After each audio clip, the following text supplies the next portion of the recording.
What's going on, my bronies, my brony baloney brothers? How you guys doing? I'm teaching you guys how to be competent investors instead of always hoping and praying that the market's going to go your way. We have too many people, man, that just pray that everything will be okay. That their three stocks that they picked, their 3 penny stocks that they picked are going to go up to the moon. Not true. Chances are the penny stocks that you picked will fail. But there is a chance maybe one of them will succeed, but not a big one. If you really want a good chance of a penny stock succeeding, maybe pick 20. Maybe. But even then, it's still a big risk because all 20 could fail. Anyway, look, risk is a part of the game. You don't have to put all your money into penny stocks. Contrary to what all the gurus tell you. Now, granted, the gurus do have some intelligent things to say, and they're probably savants by all technicality. However, chances are you're not an intelligent investor, and maybe you don't have that capability. Maybe you're too much of a bloody gambler, right? So I want to teach you how to be a competent investor, not an intelligent one, just a competent one, okay? Now, I'm not trying to be a dick. Well, I kind of am. But the reason I'm wanting to be a bit of a dick, give me a second though.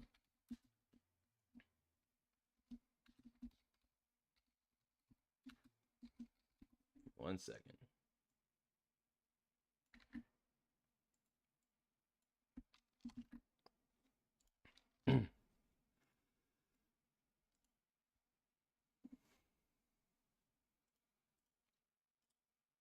Okay, we're back in it. So one of the things I want to talk about is intelligent investing matters. Look, to be an intelligent investor is not difficult, believe it or not. It's surprisingly simple.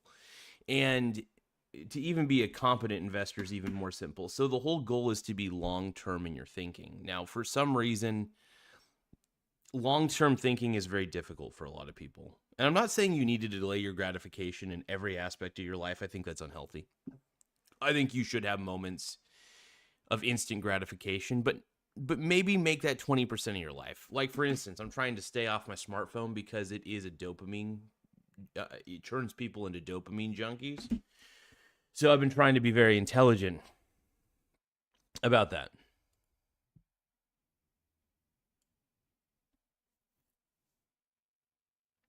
Anyway, so look, I kind of want to contrast competence versus getting lucky, right? I want to call out a lot of the big traps that you see. Chasing headlines, copying gurus. Chances are the gurus got in a lot earlier than you did if they're a penny stock pumper. Confusing activity with progress. And changing strategies mid-drawdown. Now check it out. Just because you're trading doesn't mean you're winning. I think that if you trade penny stocks, you are playing a very dangerous game. Not financial advice, by the way. But if you're trading well-diversified ETFs, you're playing a fairly intelligent game at that point. And that's an important distinction to keep in mind.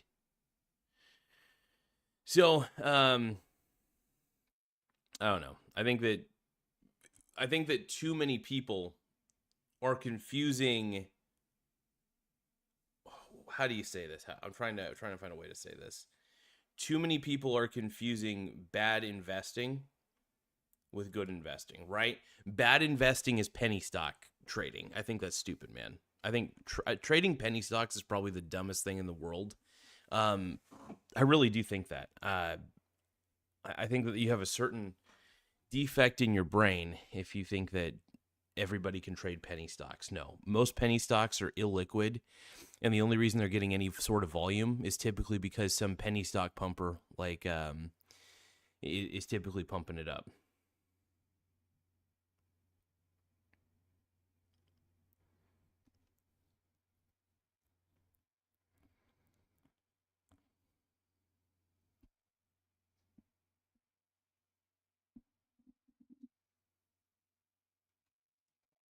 SKS is saying my father is a bully. Can you prepare for the pre-med exam? Yeah, dude, honestly, if you have a toxic dad, That sucks, dude. I have a pretty toxic father. He has a very pessimistic attitude towards everything, which honestly gets in his way more than he realizes. One of the reasons why I am where I am today is because I have a firm belief in myself. He never believed in me. I mean, I'm glad he didn't, because if he didn't, I probably wouldn't believe in myself. I had to believe in myself more than anything.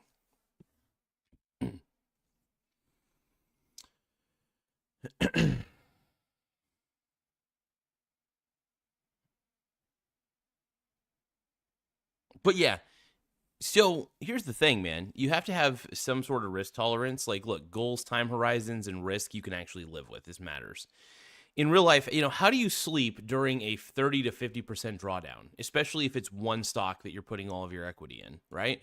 What do you do if the market drops right after you invest, right? I mean, like, and how soon you might need that money. Now, I keep a lot of money on the side to swing trade the VT. The reason I swing trade the VT and nothing else is because I feel comfortable buying the VT on the dip, because it's likely going to go back up sooner rather than later. Also, I don't need the biggest swings. I can have a 1% to 2% gain and be perfectly fine with that in a span of a week. That's perfectly a-okay with me. And by the way, this is only 20 to 30% of my portfolio, by the way, that's swing traded. So it's a win-win situation.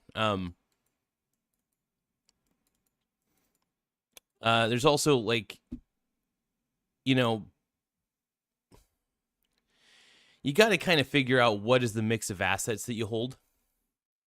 It matters more than the exact holdings. Building an evergreen framework is always a good thing.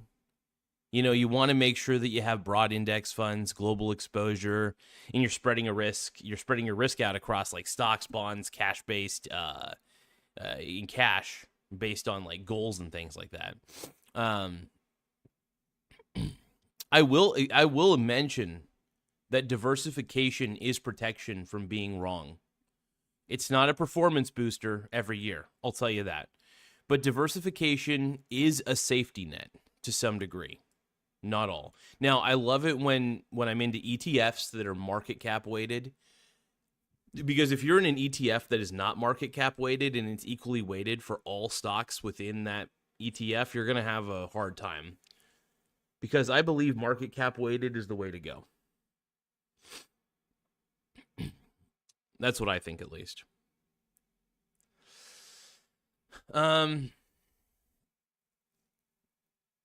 Here, you do have an edge if you play boring. If you play competent, you're technically playing boring, right? Competent investing is technically boring investing, right? Contributions, rebalancing, and rules, right? You want to be competent. You don't want to be incompetent. The incompetent investors constantly swing trading their goddamn penny stocks, right?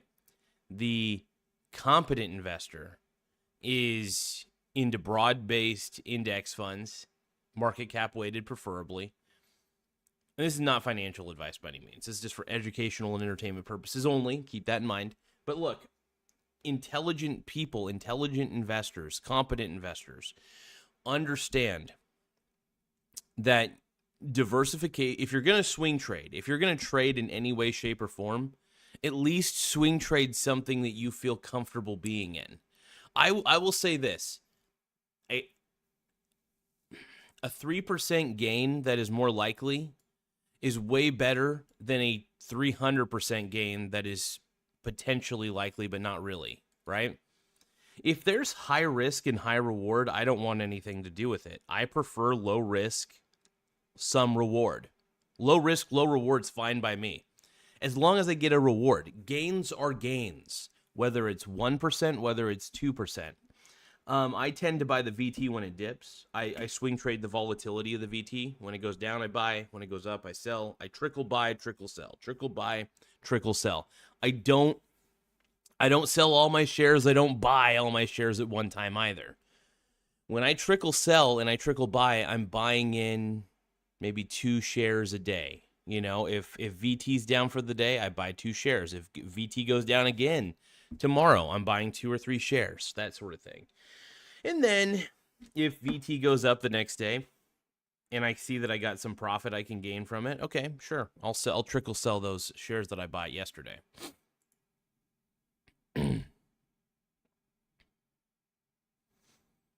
Okay, why is everybody asking if I love gooning?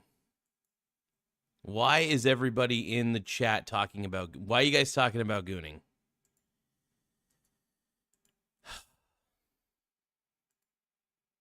Is that all you guys know how to do is goon? This is what everybody's talking about in the chat, dude. Gooning? Are you kidding me? My Gooner Brony brothers. What are you guys doing?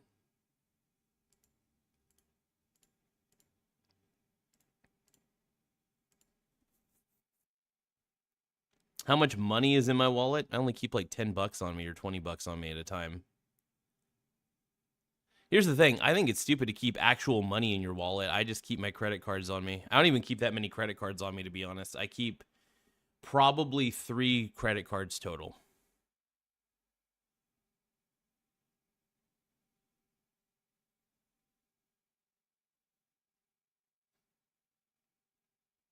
No, I did not see the fight. What are you talking about, Pickle Boy? Who the hell's Pickle Boy? What are you guys talking about, man? Who's Pickle Boy?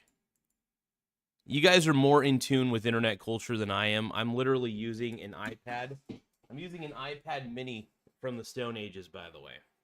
Which, by the way, I love this thing. This thing's amazing. I'm an iPad... Dude, I'm an iPad kid officially. I'm officially an iPad kid, bro.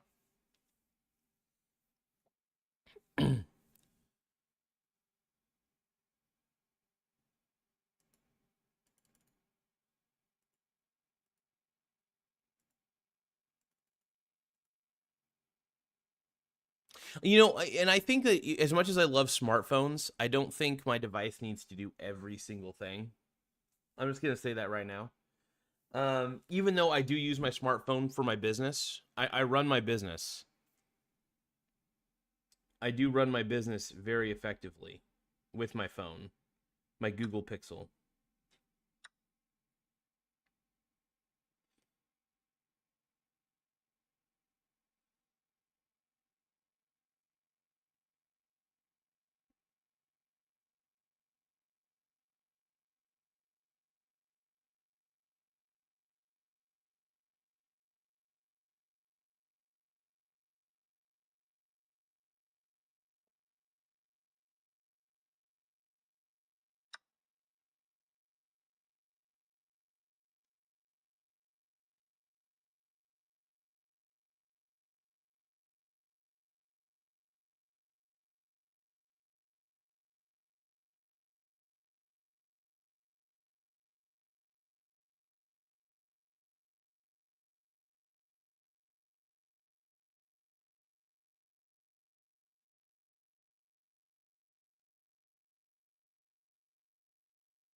Okay, so.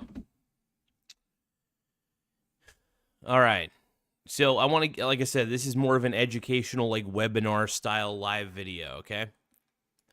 Now, cost control, fees, taxes, turnover. Check this out. Make competence measurable. Expense ratios, trading costs, tax drag. Look, frequent trading, short-term gains, ignoring tax advantaged accounts, and paying for complexity. Look, you gotta optimize what you control, okay? Look, as much as I love swing trading, by the way, and I still do swing trading, 20 to 30% of my portfolio is swing traded, pretty much the VT and the S-bit. But I swing trade the JEPI a little bit too. What I'm trying to get at is this. The goal is, if you want to be the greatest swing trader like no one ever was, like no one ever was, then what you need to do, or what, I'm not going to tell you what you need to do, but the best way to be a swing trader is not to swing trade your entire portfolio. I think that's crazy. In my opinion, though, I think it's best to swing trade, how do we say that? Like a little bit of your portfolio. You don't have to go crazy.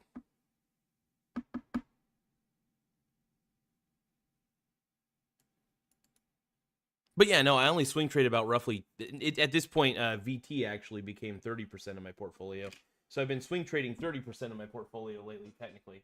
But yeah, VT is amazing. I love the Vanguard Total World Index. It's one of the best indices ever because it combines. It's the world market, man. 60% of the total U.S. market, 40% of the total international market. I mean, what could be better?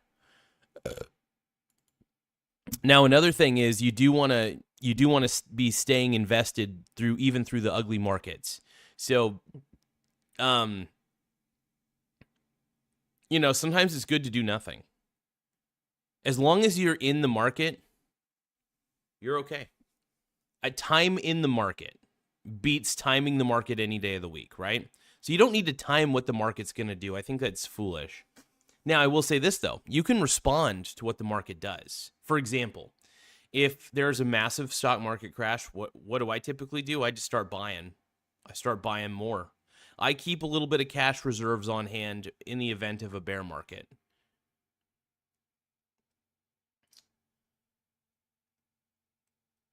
Yeah, but I love it, man. I'm a huge fan. Now, I want to kind of put together a simple, competent investing playbook, right? I want to kind of put this all together for you guys. So it's good to have an emergency fund. I do think that you should have money on the side. You should have cash on the side. Even though cash is worthless, we still have to pay for things in cash. But I do believe that you should have a very massive portfolio and a very massive, well, I'm not going to say the next part. But you got to have an emergency fund, pick your allocation, right? I honestly, pretty much my portfolio is entirely equities. It's all stocks, basically. 10% of my portfolio is like bond ETFs and very heavily diversified into the bond market. I think it's good to choose like low cost, diversified funds. So many people are trying their best to like,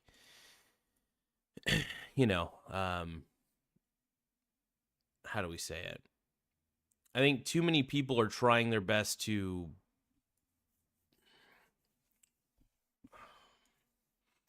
they're too concentrated in too few of things, right? I think if you're going to be a swing trader, even a day trader, I don't think you should day trade though, but I think if you're going to trade, I think swing trading is the best way to do it. And here's the thing. With swing trading, you have the luxury of waiting, right? With day trading, you're trying to get this profit in a day, right? So that's a bit of a problem. So if you want to save yourself a headache, swing trading broadly diversified ETFs, honestly, I think is the best thing to do. It's my opinion, not financial advice. That's why I love swing trading the VT. I can sleep soundly at night knowing that I'm holding one of the most broadly diversified ETFs out there, and that fund itself holds up to 10,000 mother effing holdings. 10,000 holdings, my man. And that's pretty cool to me. That, in my mind, is well worth it. So at the end of the day, though, competent investing is really easy. So here's the formula. All right, I want to break down competent investing into a formula that makes sense, because I don't expect everybody who's watching this to be a genius, right? It's possible that you're just the average everyday person, and that's okay. I'm not even dogging you for being an average person. But if you do want to be beyond competent, that's also possible too. Long-term investing, though, is honestly not just competent, it is legendary. And so competent investing equals this. Competent investing equals simple plan plus long patience plus consistent execution. Now, let's fill in the variables, all right? So, simple plan. I'm just a kid and life is a nightmare. I'm just a kid, I know that it's not fair. Nobody cares because I'm alone in the... Okay, anyway, so for a simple plan, if you want to establish a simple plan, honestly, diversification is probably the simplest plan, and you can easily diversify nowadays, way easier than you could way back then. And how do you diversify? Get into a few ETFs. I think if you want mass diversification real quickly, the Vanguard Total World Index ETF is honestly the best way to do it. So look up ticker symbol VT, V as in Victor, T as in Tango. So getting into very broadly diversified ETFs is your first simple plan, okay? Plus long patience. What does that mean? It means that you don't sell under any circumstances unless you really, really desperately have to. Like, we're talking about as desperate of a situation as you can imagine, right? Plus consistent execution. Now, what is consistent execution? Dollar cost averaging is a good example. I think if you put $50 into your investment portfolio a week or biweekly or a month, whatever amount is comfortable to you, but the more the merrier. And it's money that you can afford to have and not touch, right? If it's money that you're going to put in there and touch it a week later, don't even bother putting it in there. I mean that. You have to use your cash as a tool, right? You use the cash to buy the ETFs. You hold the ETFs. And also you can get into individual stocks too. But if you just want to be a simple, competent investor and you want to sleep soundly at night, broad diversification ETFs, holding those broad diversification ETFs, and consistently buying into those broadly diversified ETFs. That is what equals competent investing. That is the formula. There's nothing, diversification saves your ass every time. It's not fundamentally perfect, but it does help.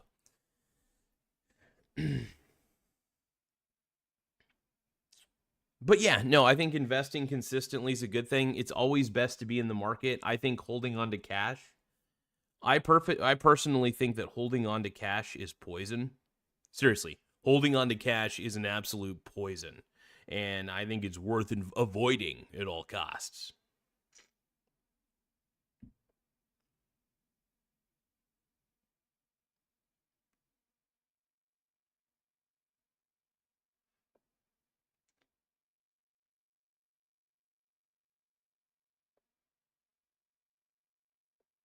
I'm a dick. I'm addicted to you. Can't believe that it's true. I'd run 1,000 miles to get you. Do you think I deserve this? I tried to make you happy, but you left anyway. I'm trying to forget that I'm addicted to you, and I want it, and I need it. I'm addicted to you. Now it's over. Can't believe what you said, and I'll never wanna do this again. Heartbreaker.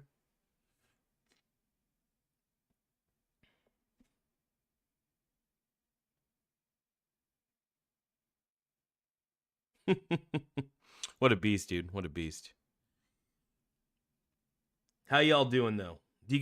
How do you guys feel about competent investing now? Do you guys feel like you could be a competent investor after kind of learning the formula? Really, the whole goal is just get oh, by the way, I forgot to mention, you need a brokerage account or some sort of account, whether it's a 401k, whether it's a Roth IRA. I prefer brokerage accounts because I prefer full control over my portfolio. And I feel like you don't get as much control as I would like in a 401k and a Roth IRA, but that's just me. If you guys have a 401k and a Roth IRA, that's okay. Nothing wrong with that. Nothing wrong with that at all. It's not for me. I'm a brokerage account kind of guy. I like brokerages. The two main brokerages that I use, though, are Robinhood and Charles Schwab. I'm a Schwab guy. I'm a Robinhood guy. I use both. I think they're fantastic brokerages. I think Robinhood is an easier platform to swing trade on, though. I like swing trading on it. They want you to trade, but I'm a competent swing trader. So that should be my next video, is how to be a competent swing trader. And honestly, every single one of my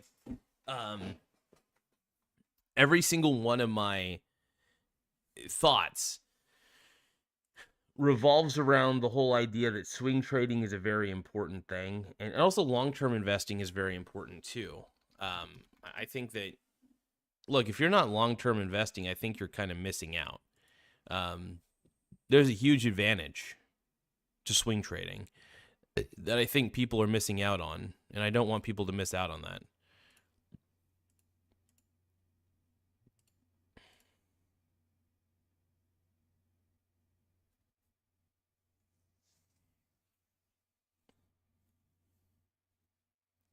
Oh, that's right. I got to get my Monster energy drink out of the out of the freezer. I put my Monster in the freezer.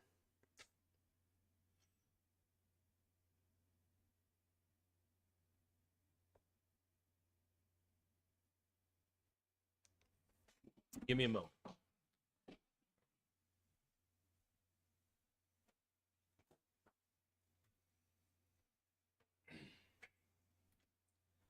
I'm buy winning. So how many of you guys out there are buy winning? Anybody buy winning?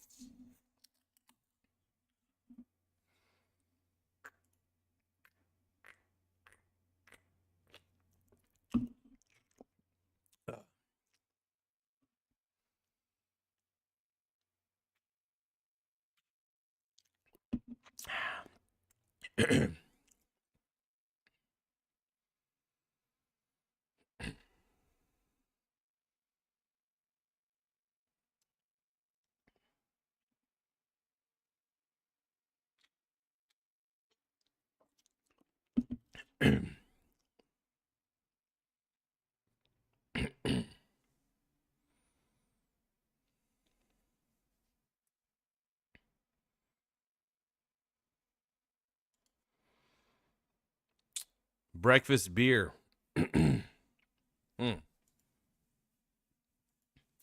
But yeah, overall, man, I'm a swing trader.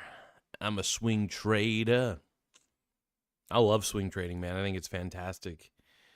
I'm surprised more people don't do it.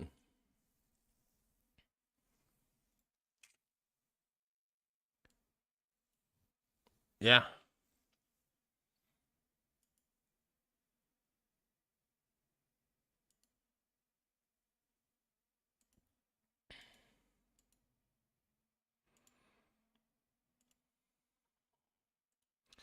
Give me a moment.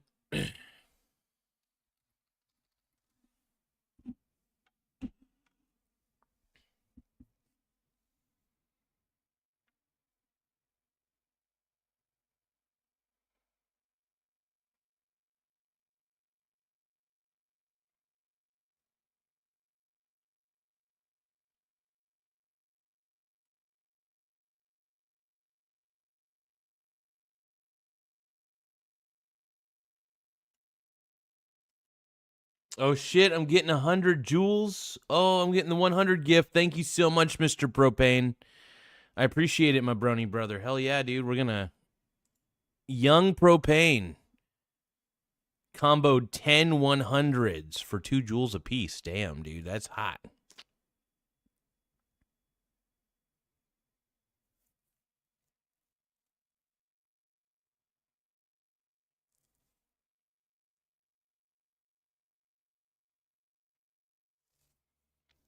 Thank you so much for the gifts, my brony brothers, dude. Hell yeah.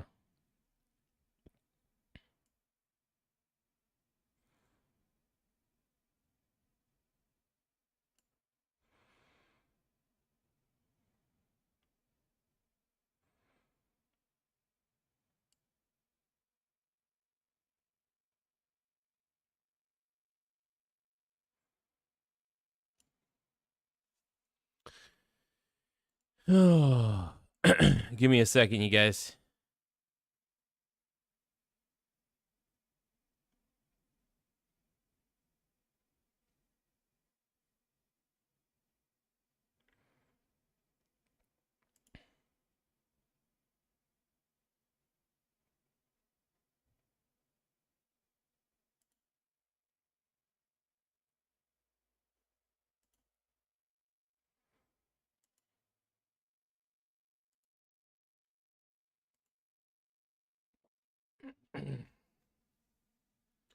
All right.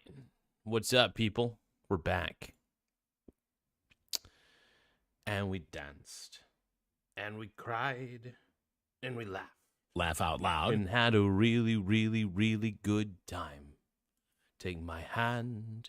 Let's have a blast. And remember this moment for the rest of our lives. Our lives. Macklemore's the man, dude.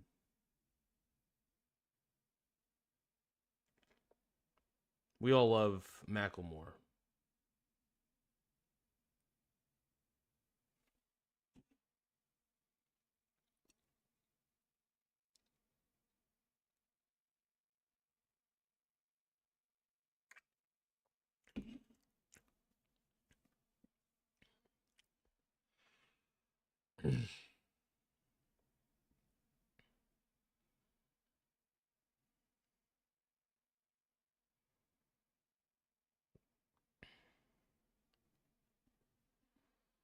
What up?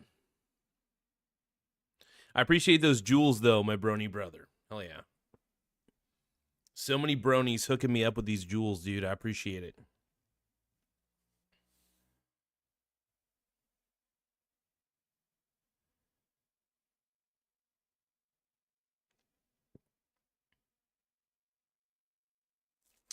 But yeah, I mean, if you want to be a competent investor, it's very simple. There's really no, like, existential trick.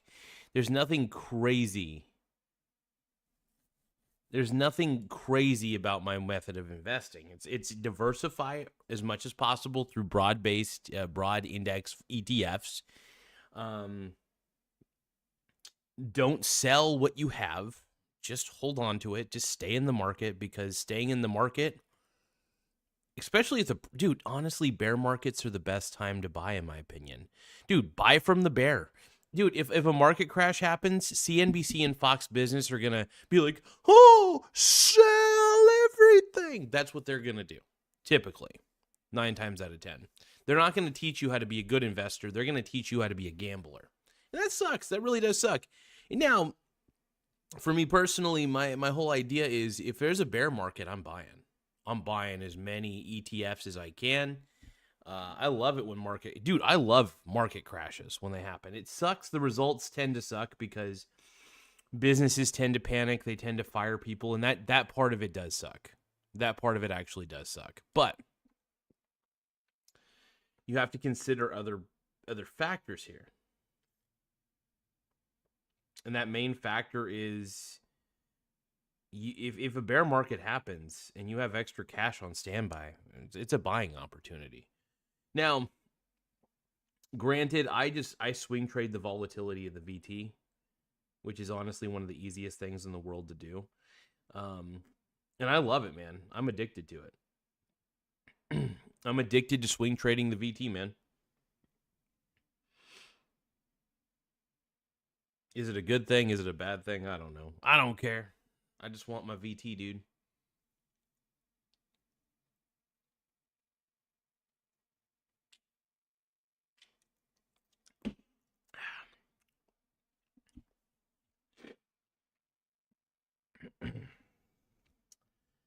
I got lots of VT in my portfolio, dude. How many push-ups have I done today?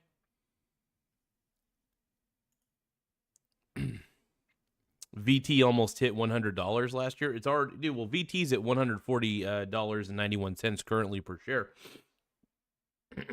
So it's already in the Here's the thing. I don't understand why more people aren't. And here's the thing. I think rich people don't encourage this because they don't want poor people to realize that the best thing you could do is swing trade a broadly diversified ETF to get easy money. Seriously. I mean, I get easy money all the time from swing trading the VT. All because I know that holding on to the VT, even if it's for a little bit, is more valuable than holding on to cash. Swing trading the volatility of the VT is crucial, in my opinion. In fact, it's effective, mainly because of how diversified it is. Dude, anything that holds on to 10,042 holdings. 10,042 holdings.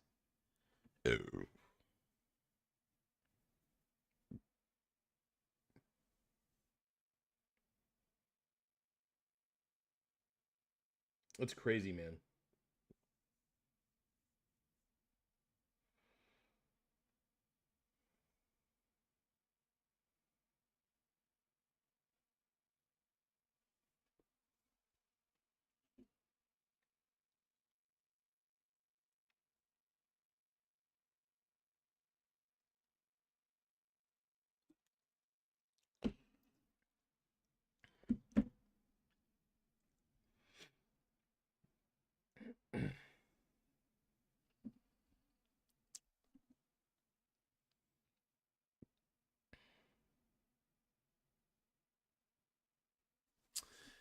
Well, I did Timothy.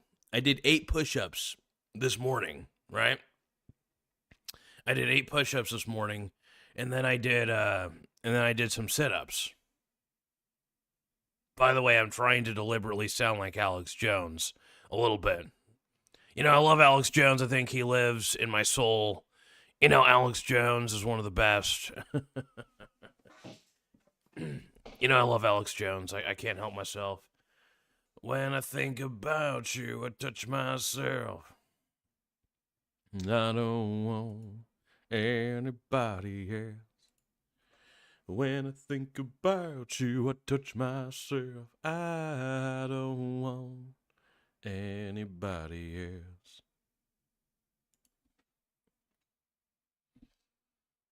I'm a strong man. And I watch Strong Man, Personal Finance.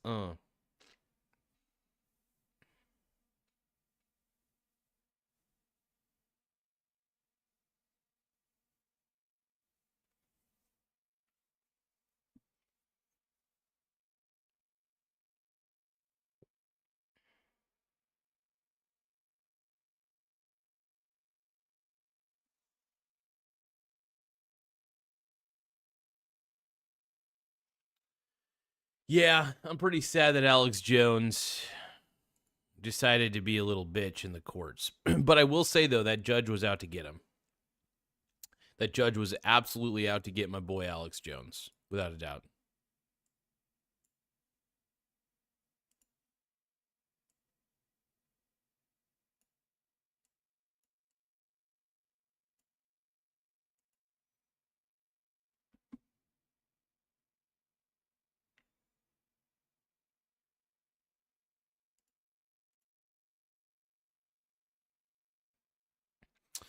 I am a handsome man. I am very handsome. I'm aware of that. I am so very sexy. Welcome to the show, everybody. I love that we're getting far more viewers every single episode. And look, I love talking about investing. I love talking about competent investing. Give me one moment.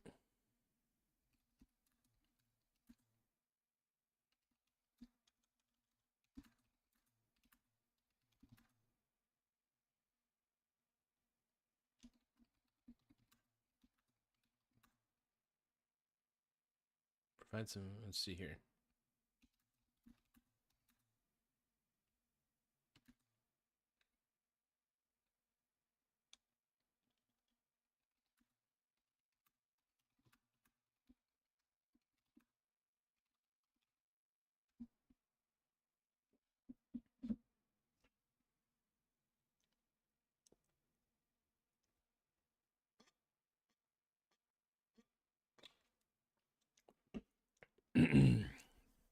I will say this. I want to go over a few facts on how to be a competent investor.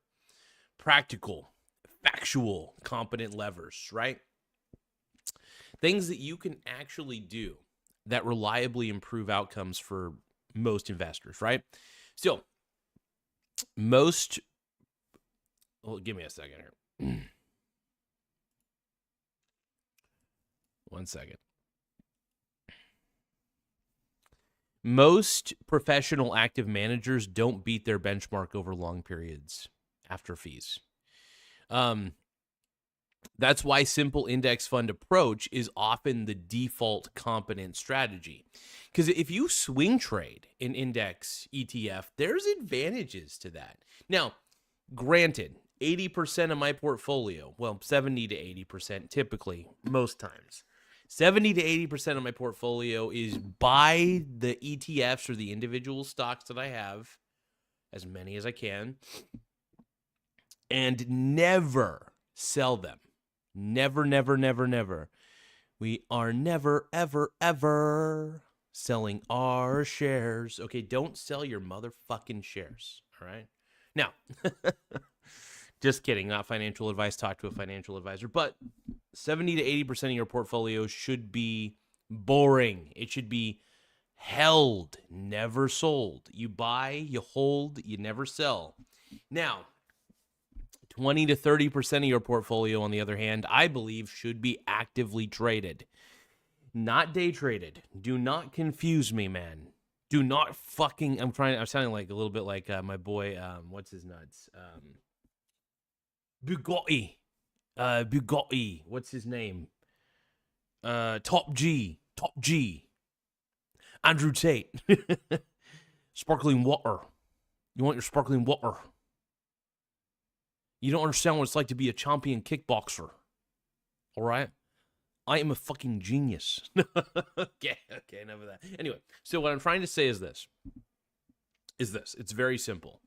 To be a competent investor, I do believe 70 to 80% of your portfolio should be held and never sold.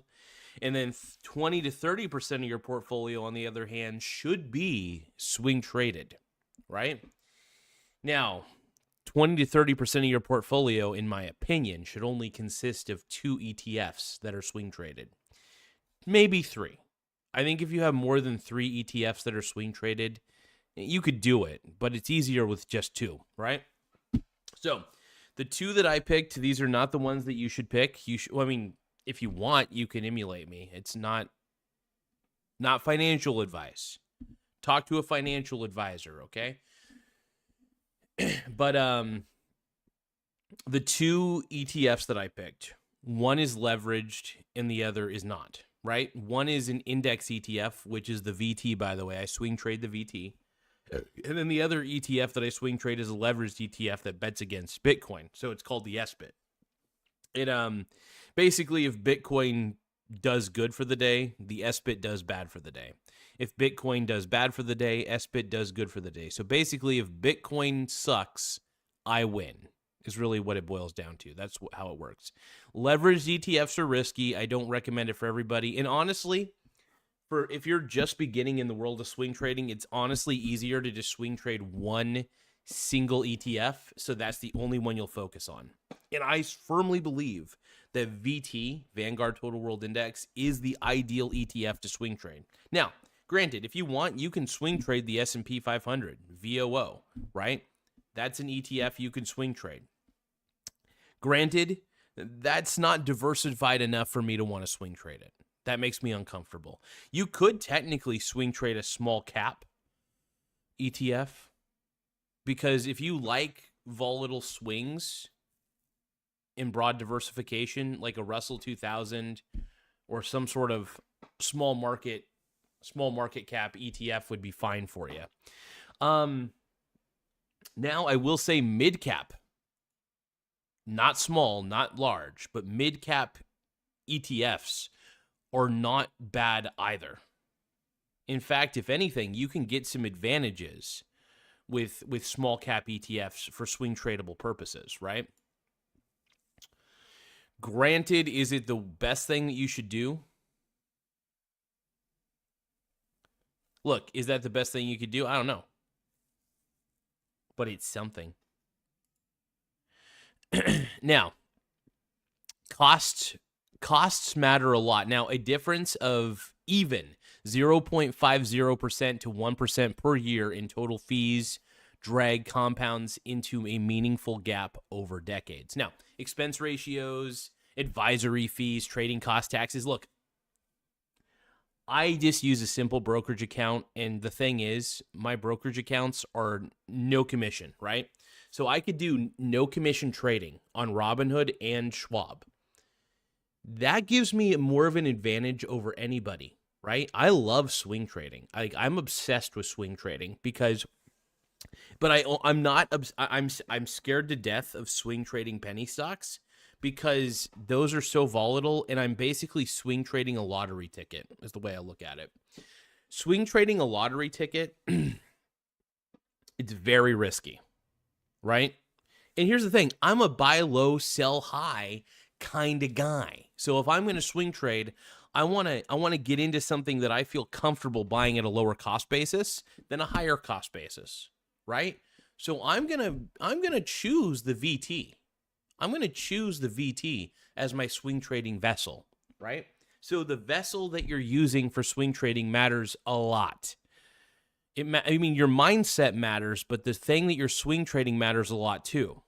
And if you're swing trading a penny stock, I mean, that makes me nervous, right? If I'm swing trading a broadly diversified ETF, that makes me want to twerk on the dance floor, right?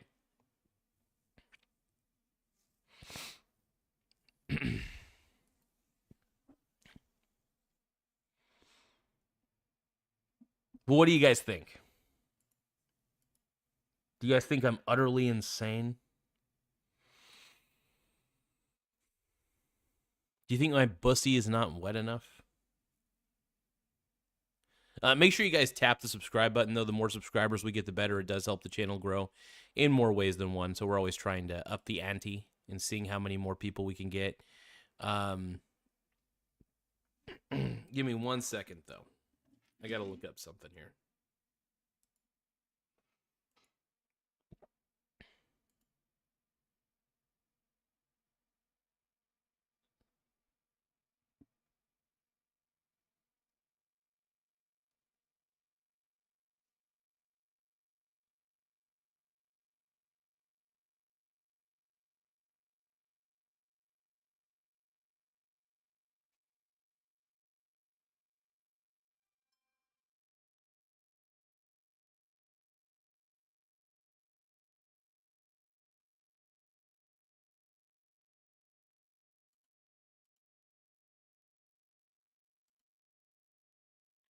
Dude, I want a juicy man thong so bad. I want to wear a juicy man thong on this show. I mean, I don't know if I have the balls to do it. Like, I literally don't have. My wiener's tiny. But, like, part of me wants to wear a man thong in front of you guys. So nervous. I'm so nervous. A juicy man thong. Juicy man thong. Everybody get down and look at my small dong. I got a mangina. Oh, tell me why. Every time I'm looking so fly.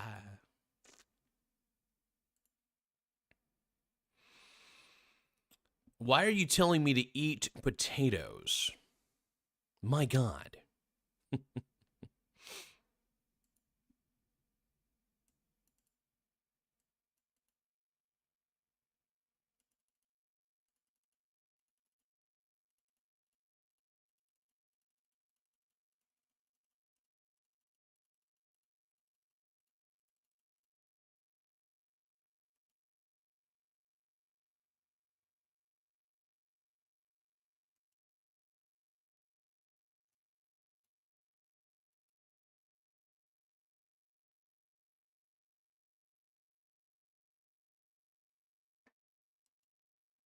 All right, so who here wants to be the ultimate simp scriber, right? Look, I think more people need to simp to this show. I think people want to simp to this show, but they're just afraid, right? They're afraid of being the true simps they want themselves to be. I think that's true.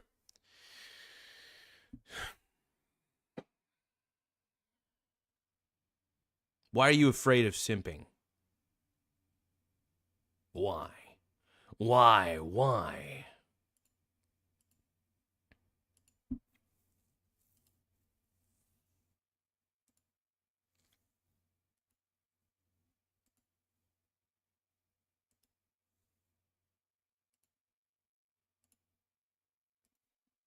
I want to see if they have Bitcoin man thongs.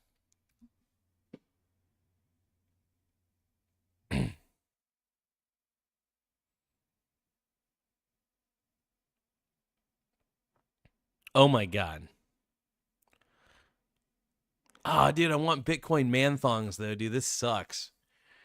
They have Bitcoin woman thongs though.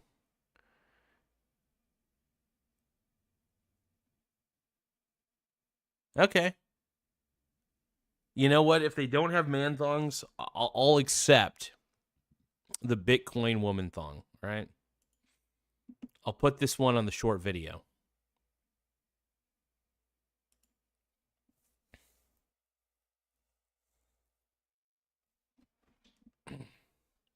I don't want anybody else. Okay, one moment, folks.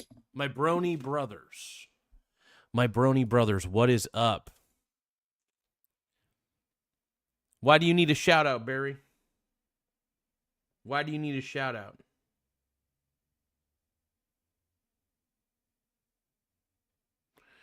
My brony.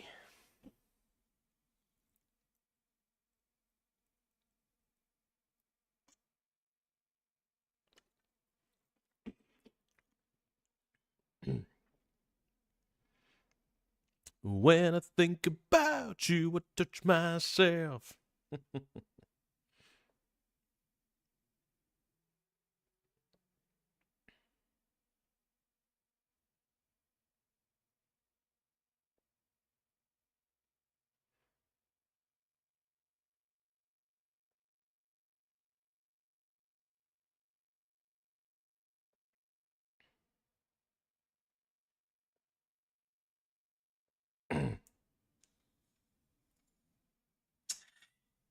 Tim Smith is saying shareholders get bonus access to their VIP store, which sells orange bit thongs. No. Are you telling me that they're selling strategy thongs, basically? That's hot, dude. I want man thongs, dude. MicroStrategy, that's insane. Tim Smith is saying shareholders get bonus access. I'm keeping this on loop. VIP store, yeah, which sells orange. That's so fucking cool, dude. Bit thongs, dude. You guys want those bit thongs? No. I'm in. That's hot. Are you telling me that they're selling strategy thongs, basically? Or are you talking? Oh, if you're talking about MicroStrategy, that's insane. Micro wiener strategies, dude. Tim Smith. I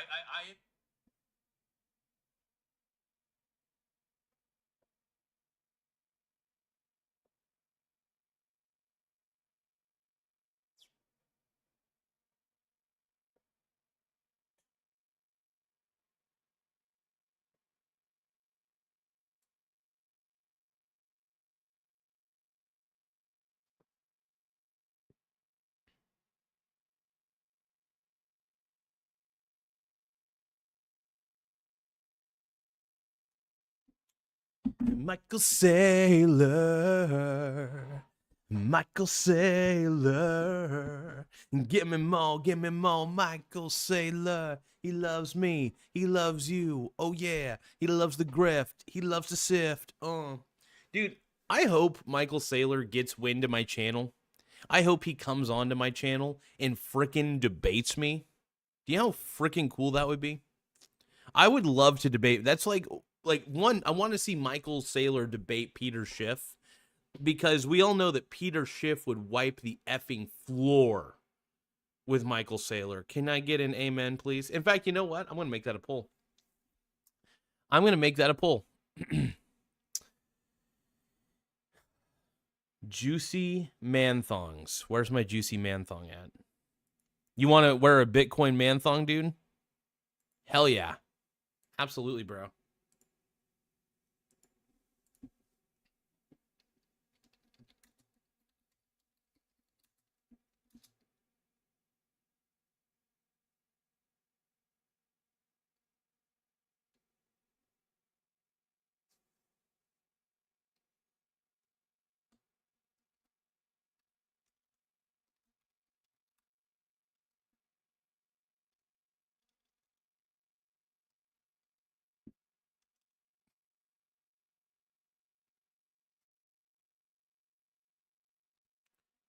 Give me 1 second, folks.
All right, you guys, we got to pull up. We got to pull up, tap subscribe, Schiff versus Saylor debate each other on Bitcoin. Now, who wins? Now, we all know that we talk about Michael Saylor a lot. We're not big fans of Michael Saylor on this channel, but we do know he's a human being. I think he's an intelligent man. I just think he's an intelligent man who believes in something ridiculous. First off, by the way, Peter Schiff has openly told everybody that he has tried everything in his power to make a debate between him and Michael Saylor possible. Michael Saylor is greatly aware that Peter Schiff would wipe the floor with him on a Bitcoin debate, right? And the reason for that is because Bitcoin has no intrinsic value. And all of Michael Saylor's arguments are based on popular sentiment, but not actual value of Bitcoin. Every time Michael Saylor talks about Bitcoin, it's always like, well, have fun staying poor. It's multi-level marketing speak. Dude, everything in the crypto universe is multi-level marketing speak. Have you ever noticed that? Like, compare the slogans in Bitcoin that people use, like, have fun staying poor. If you don't get in now, you'll never be rich. It's selling you false hope, and it's a pump and dump. Bitcoin and all of cryptocurrency is absolutely 100% a pump and dump scheme. And to those of you who don't realize it, that's okay. You can't realize everything in this life. But to those of you who don't realize, man, yeah. Look, investing is smart, man. Investing is a smart thing. By the way, there's somebody in my chat saying that they're a teenager and wanting some life advice. Look, first off, the first thing I could tell you is ask your parents before watching this show. If you're a teenager, if you're a kid, talk to your parents before watching this show. This show is highly inappropriate, and you should talk to your parents first. Having said that, though, I don't give any advice. Legally, I can't. I'm not a financial advisor. Not financial advice, just for educational and entertainment purposes only. But if there's one thing I would tell my teenage self if I had to do it all over again, is invest early. Invest as quickly as you can. Ask your parents to set you up some sort of brokerage account. I don't know how parents can set up brokerage accounts for their kids, but I think that they could set you up a brokerage account on Schwab or something. And so talk to your parents, ask them, hey, I'm really interested in investing. I want to invest early.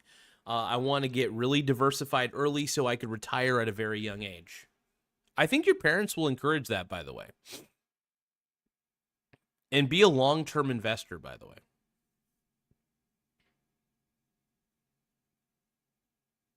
Uh-oh, we got the fake real Garza. We got fake real Garza in the chat right now. My God.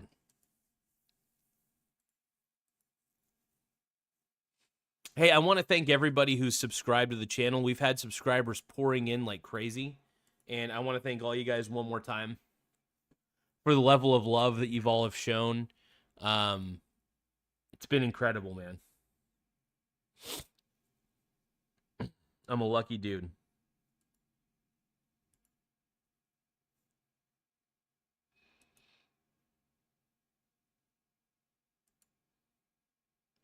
But make sure you guys subscribe to the channel. Tap that subscribe button. It does help the channel grow in more ways than one.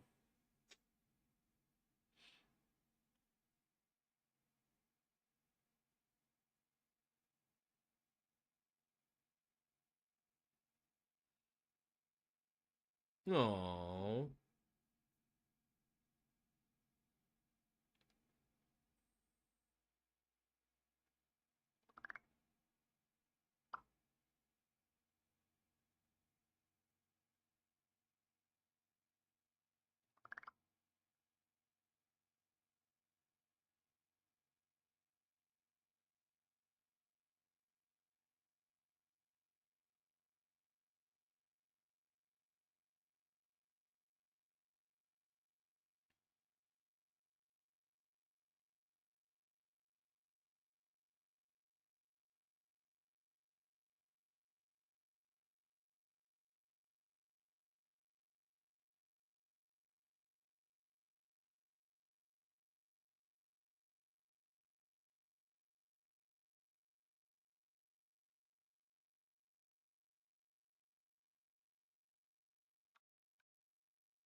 Oh.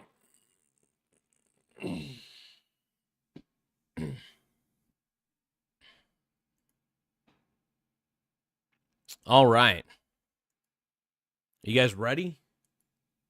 And now you ready, yeah. And now you ready, yeah. For what's to come. No, I said, are you ready, yeah.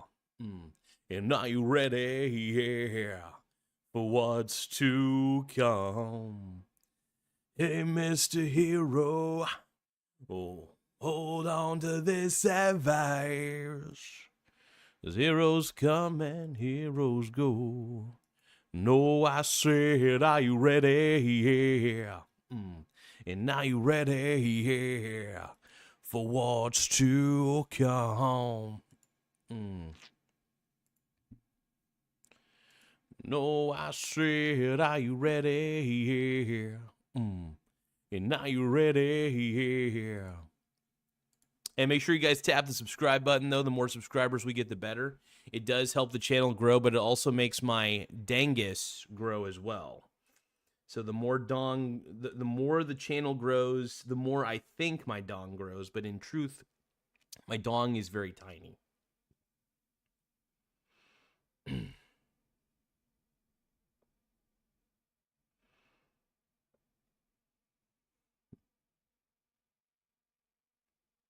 This is the Michael Garza Show.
Oh, I said, are you ready? Yeah.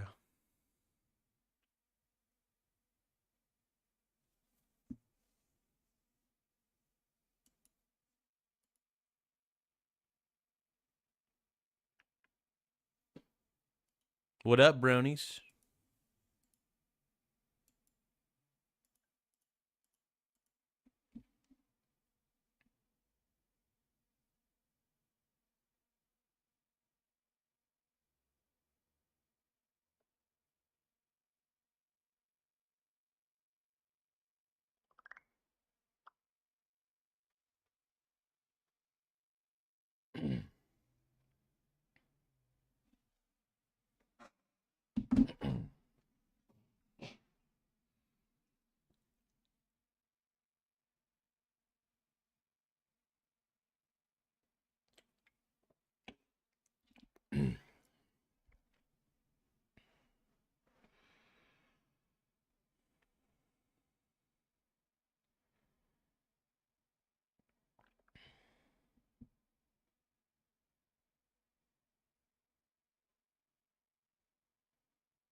Oh man, let's see. I will say this though, just kind of to expand upon this a little further.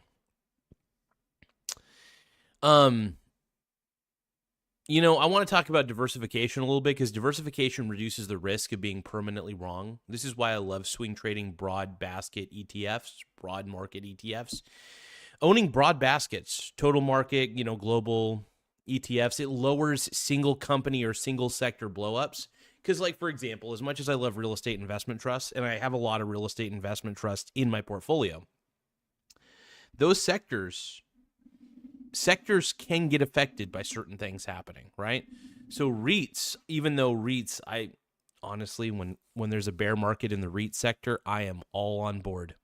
I start buying up as many different REITs, even REIT ETFs that I can, because I love the dividends that are paid, and I love the dividend growth in that sector so much that I want to. And I like being exposed to real estate, so that's another factor.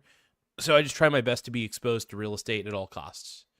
Not at all costs, but you know what I mean. I like to have diversified exposure. So I own a lot of the top performing. When I say top performing, I mean like they actually have good cash flow. They have a lot of properties. I look at fundamentally great REITs and just buy and hold them. Like I find there's no reason to swing trade individual stocks. Vacation Time 247 is saying VC is kind of cheap now. Let me take a look. VC properties is pretty good, man.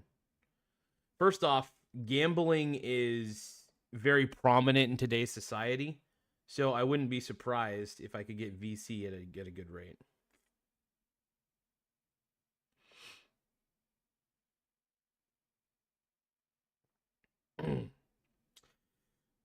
um, Honestly, VC properties is at the rate that I got it at originally, because I originally purchased at an average cost of $27.62 for VC properties. But you're right. I mean, its PE ratio is really low too.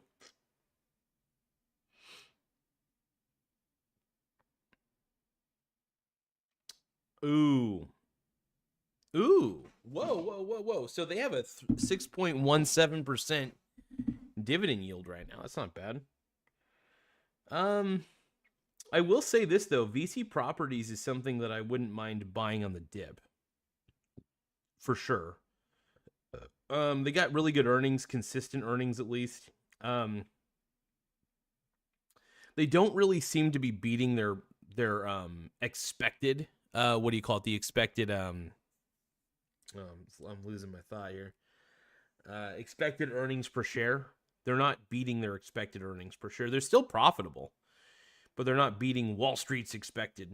That's okay, though. They don't need to. They have a consistent dividend, though. Do they pay their dividend? No, they pay their different dividend quarterly. That's right. That's okay, by the way. I think a quarterly dividend's perfectly fine. Yeah, I'm in love with quarterly dividends, though. I think they're fantastic.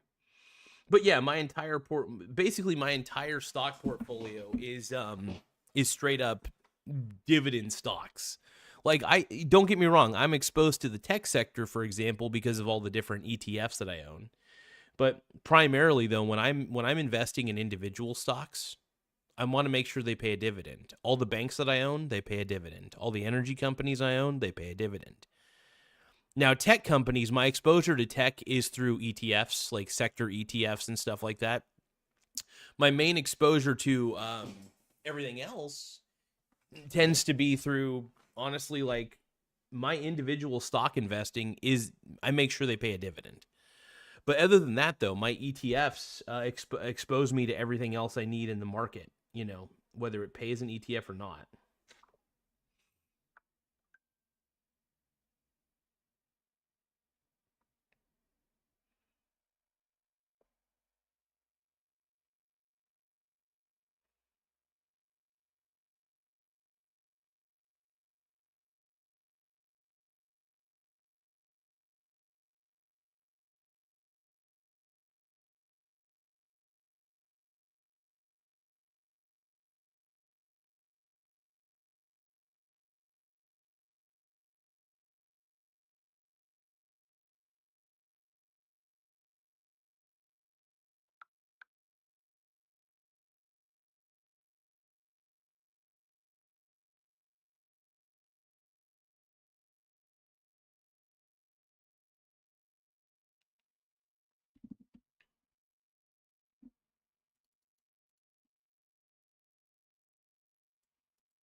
So Vacation Time 247 is saying oil has been getting hammered lately, making the high yield stocks like CVX and XOM attractive too. Yeah, no, honestly, big oil. Actually, let me take a look at some of the big oil companies real quick. You know, it's funny, on an individual basis, I actually don't own any of the big oil companies, now that I think about it.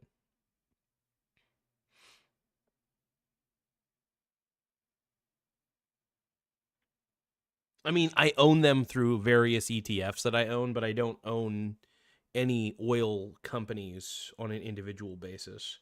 Ooh, 4.66% dividend yield? Their price over earnings is a little bit high, but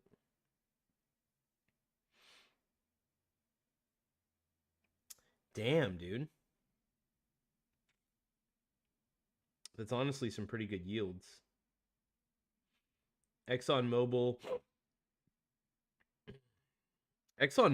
Ooh. Their dividend yield is not as sexy as Chevron's, though. You know, it's so funny. You'd think that I would invest in Chevron, considering by the way, I exclusively use Chevron gas. I just want to say that right now. The only place that I go to get gas is straight up Chevron. Like, I don't go anywhere else to get gas. And yeah, obviously they're not a sponsor or anything. But ET is asking, do you think no, dude, here's the thing. You guys already know my stance on investing. You know that you don't put everything into one stock. That is stupid, right? You want to be diversified, right? Because you can't predict the future. You can't predict what's going to happen to a single company. You mean you can, honestly. Over a long period of time, you can predict the likely outcome. But you can't always predict the events that are going to happen. You can't predict some of the innovations that come to fruition, right? So I think it's good to just stay diversified. I think that's the smartest thing. And honestly, I invest in companies that have proven cash flows, and I also gamble a little bit. I gamble, admittedly. Okay, I do throw some money at penny stocks. Like, for instance, I've thrown some money into the cannabis sector, right? And who knows? Tilray could go up like crazy, by the way. Tilray, what's Tilray looking at right now?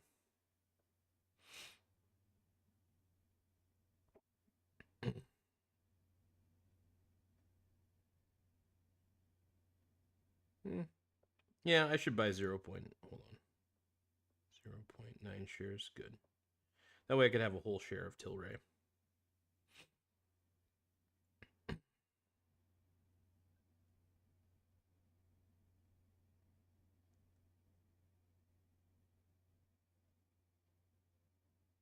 Yeah, Tilray is not bad. Fundamentally speaking, their earnings per share, though, their earnings per share are not bad. Like, fundamentally speaking, they're not the worst company in the world to invest in. But yeah, no, this is exciting. I will admit I got Sundial, I got Tilray. I'm pretty diversified in the weed sector. But like I said, I'm not putting everything down onto these weed companies because that's risky. That's too crazy.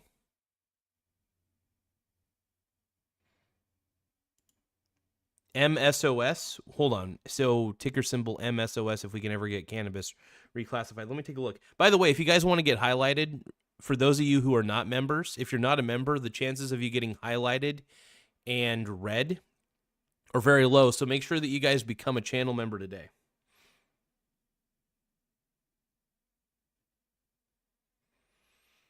MSOS. Let's take a look.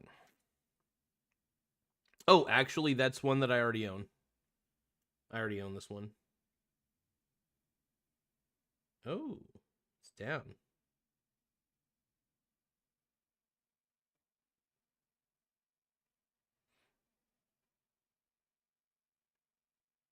Sundial. Let's see what Sundial's looking like.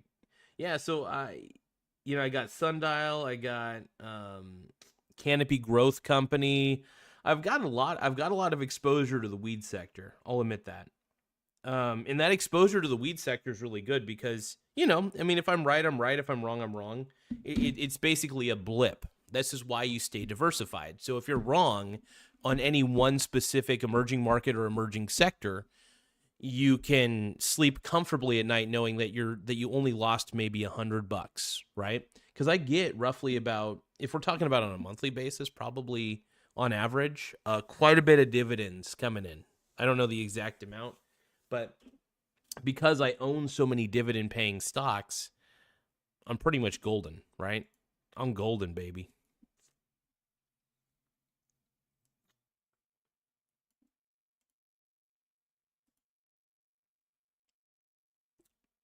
Hey, I want to give a shout out to everybody who subscribed to the channel, by the way. We've been getting way more subscribers than I ever thought possible, and it's all thanks to you guys. Like, if it wasn't for you guys subscribing, man, I mean, I don't know, dude. You guys are single-handedly keeping this channel alive. Like, straight up, you guys are keeping this channel alive, man.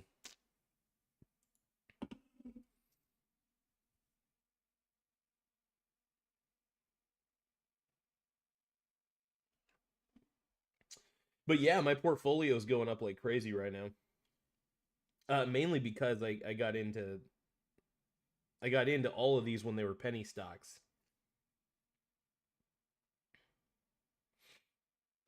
So yeah, I'm proud to own these marijuana companies because if any of them blossom up, all it takes is being right on one of them.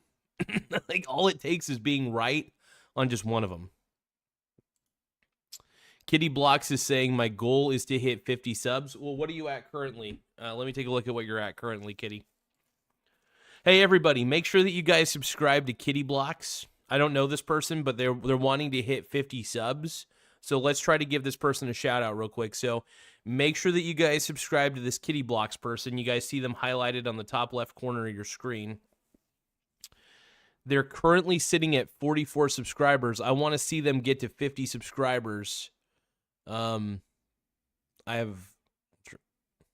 know. I mean, it could be a spam account. Who knows? But let's get them some subscribers.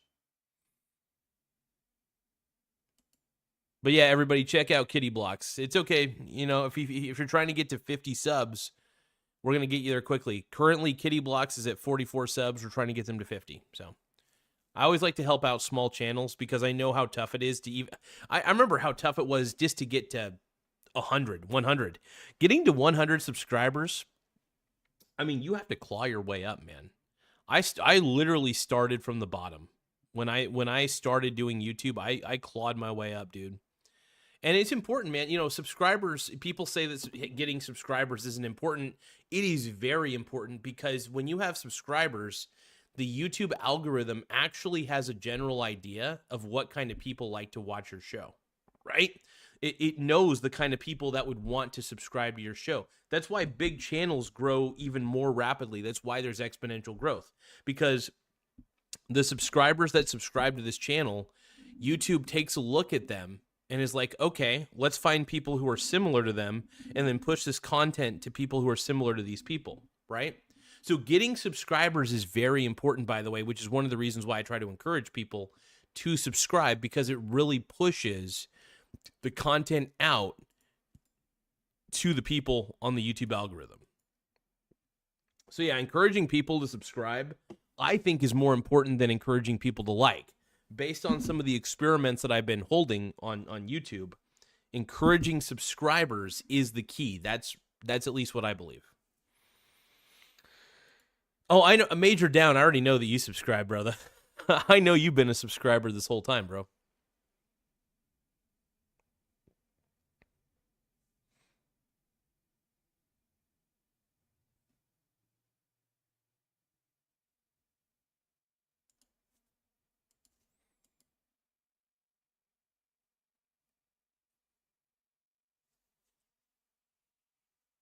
So Biscuits is asking, would you rather give LeBron back shots or take the shots from the back? Oh, God. Well, I don't like to be a bottom, so I guess I would rather give LeBron back shots. Ugh. Yikes. That's a Diddy question, dude. I think Diddy is on his alt account, dude. I think Diddy's in the chat, dude. Diddy entered the chat a while ago, it feels like. We got too many Diddies in the chat, dude. Too many Diddy wannabes in the chat. Too many LaDiddies. All right.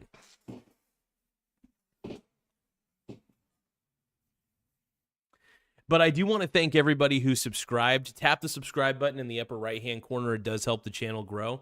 But we're currently, we beat expectations, man. We're currently sitting pretty at 6,517 subscribers. Just the other day, we were at like 6,400. Now we're at 6,517. We've been really killing it. So, hey, more subscribers, the better, man. It helps.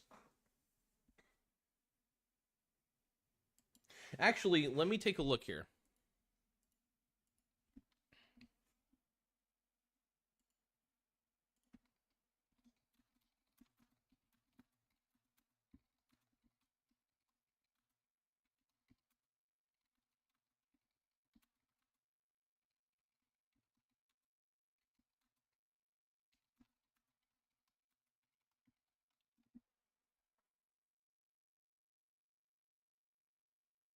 I'm trying to do something real quick.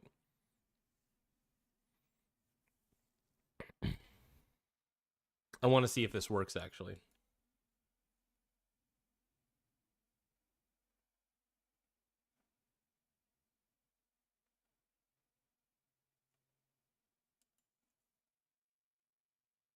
Camera's blurry.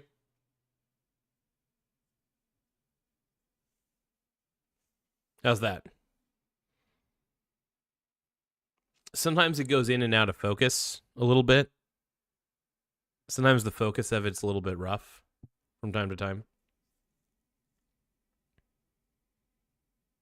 Gotta do what you gotta do, man.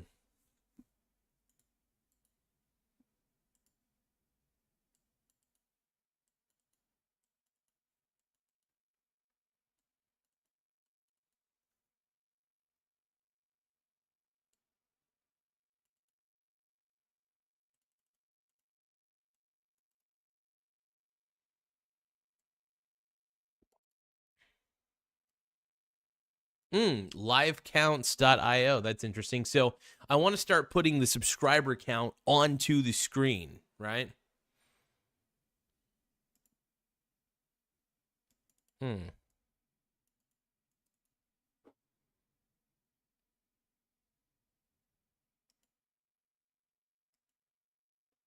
Okay, channel URL.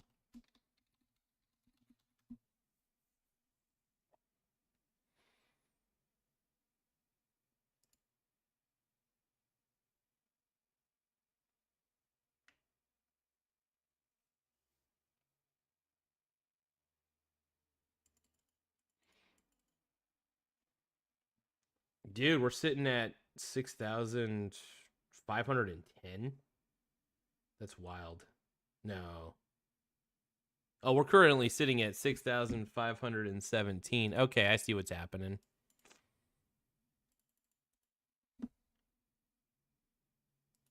Oh, okay. So it doesn't actually it's not as super duper accurate, but it's pretty good.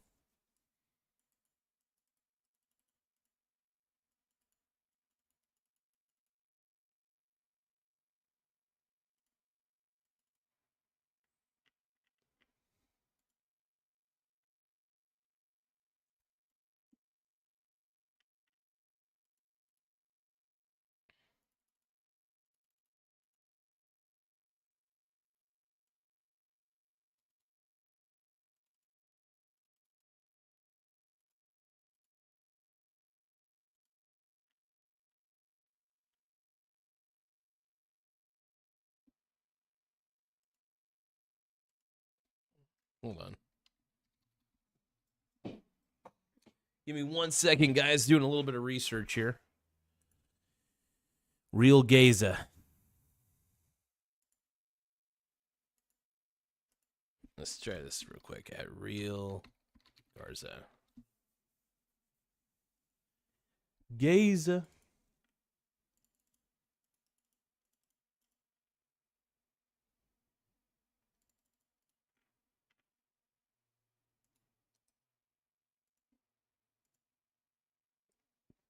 Okay, we're doing a little bit of an experiment, you guys. This may be successful. This may not be. I don't know. We're going to try something real quick. Okay, we're going to add a new source. That source is going to be live sub count.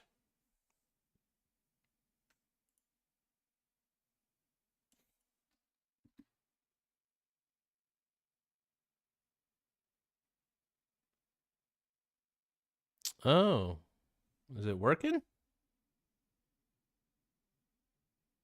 I don't know if this is working or not. Hold on, you guys.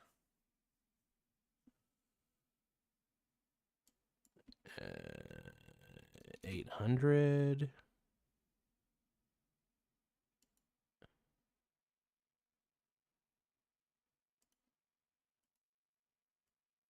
Okay, here we go. So this shows a live sub count. Really cool. You could put it on the back of the refrigerator. Let's see. What are the instructions on here?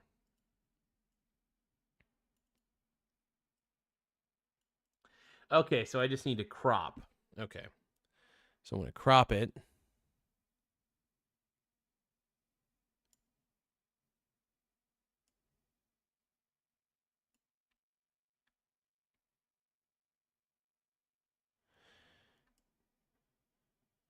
Now, what does that show me? Hold on.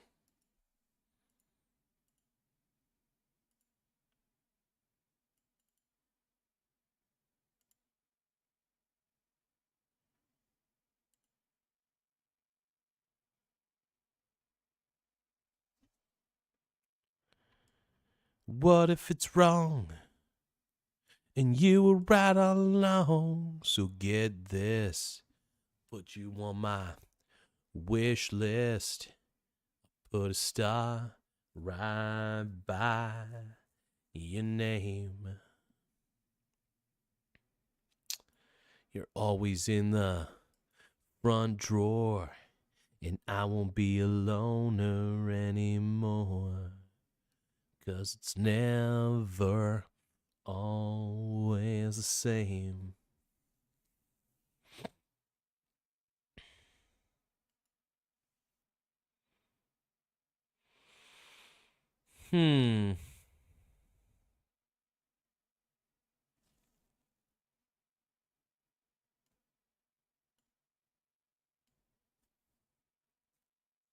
Trying to figure out where I want to put the subscriber counter at.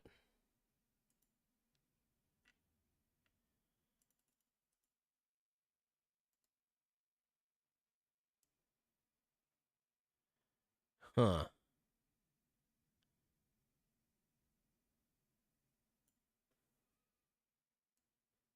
You guys think I should put a subscriber counter on here?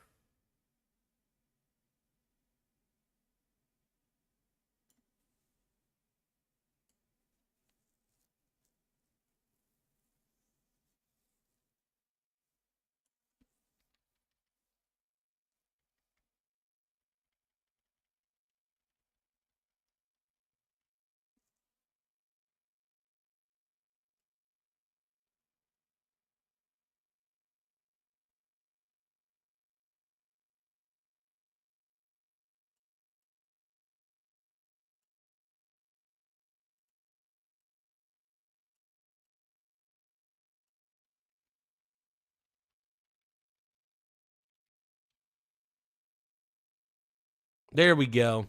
That way you guys know how many subs we got. I don't know. Nah, I'm good with that. I don't think that's needed. I mean, sub count is definitely a glamour stat for sure. And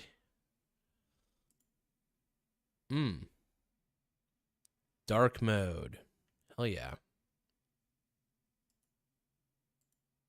Let's take a look at that real quick.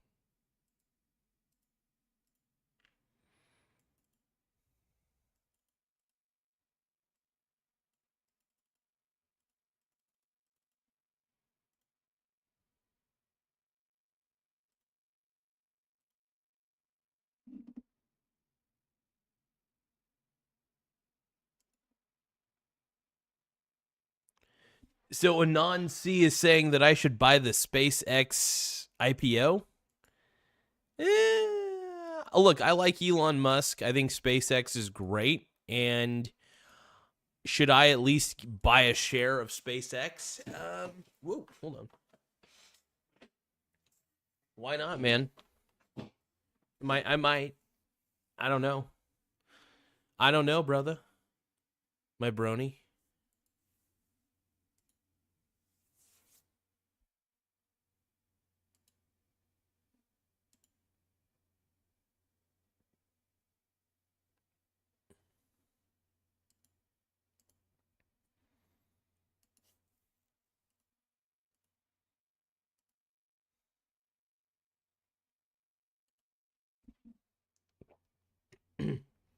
I mean, it's a tempting thing to purchase. It's honestly a tempting company to purchase just because, Elon Musk is a crazy bastard and we all know that he does his thing. And yeah, I don't know. Maybe SpaceX is a tempting purchase for sure.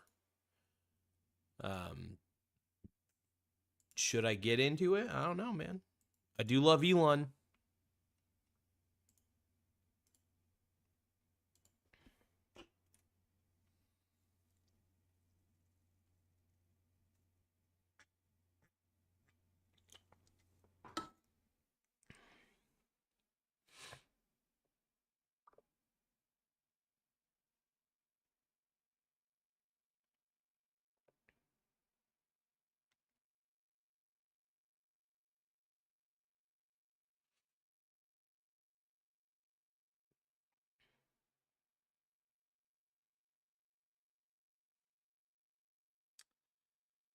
Yeah, I've been making little profits here and there, man.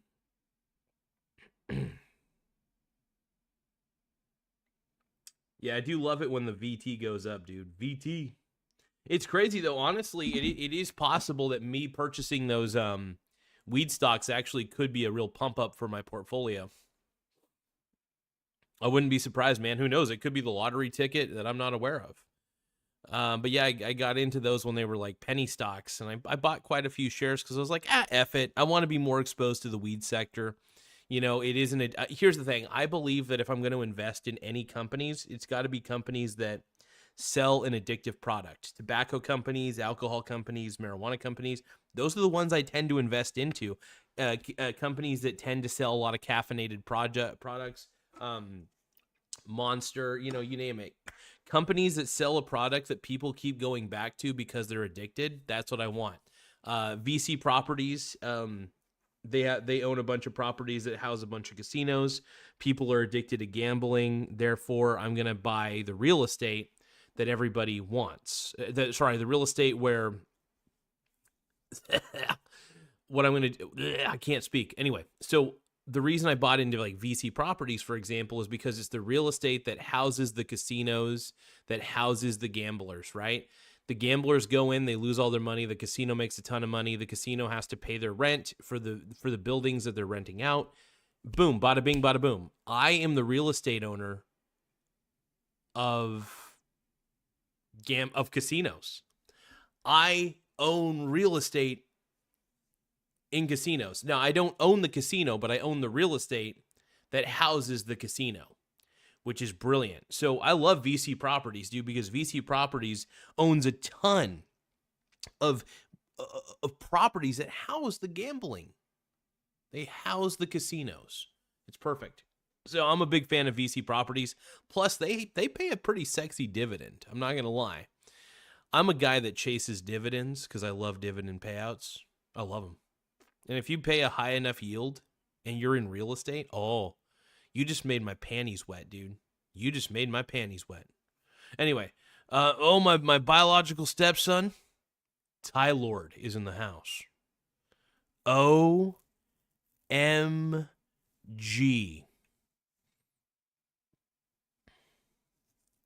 What a beast, dude. What a beast.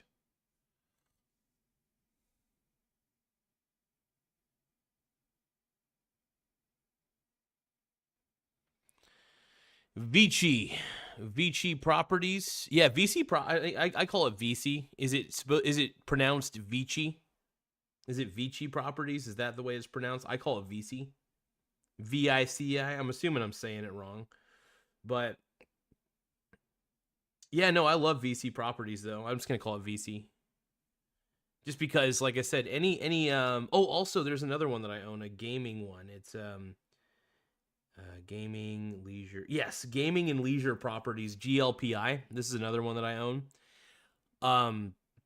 They basically, what do they do? Let's see. Gaming and leisure properties engages in the provision of acquiring, financing, and owning real estate property to be leased to gaming operators in triple net lease arrangements. The company was founded February 13th, 2013, and is headquartered in, so it's so basically they buy up property that is to be leased out by gaming operators. So essentially casinos and stuff like that. Basically gambling. So instead of gambling, this is what I tell people. Instead of gambling, how about you take advantage of the gambler? Because there's always going to be people who gamble. Always. There's always going to be people who gamble. Doesn't matter what walk of life you're rolling, right? And as long as there's always going to be gamblers, because I do believe it is within human beings' nature to gamble. As long as there's always going to be a gambler, I want to own the real estate. I want to own the real estate that leases out that real estate to the casino. I may not always be able to own the casino, but I sure as F want to own the properties that house the casinos, right? Because if I'm owning the real estate, that's guaranteed income for me because gamblers love giving their money away to casinos. They do. And and since gamblers love giving their money away to casinos, I'm going to take money from the gamblers. Those rent payments that the casino gives over to the property managers of those properties, which in a sense goes to me because I'm a shareholder of those companies. I own 2 companies that lease out real estate to gaming operators, aka casinos.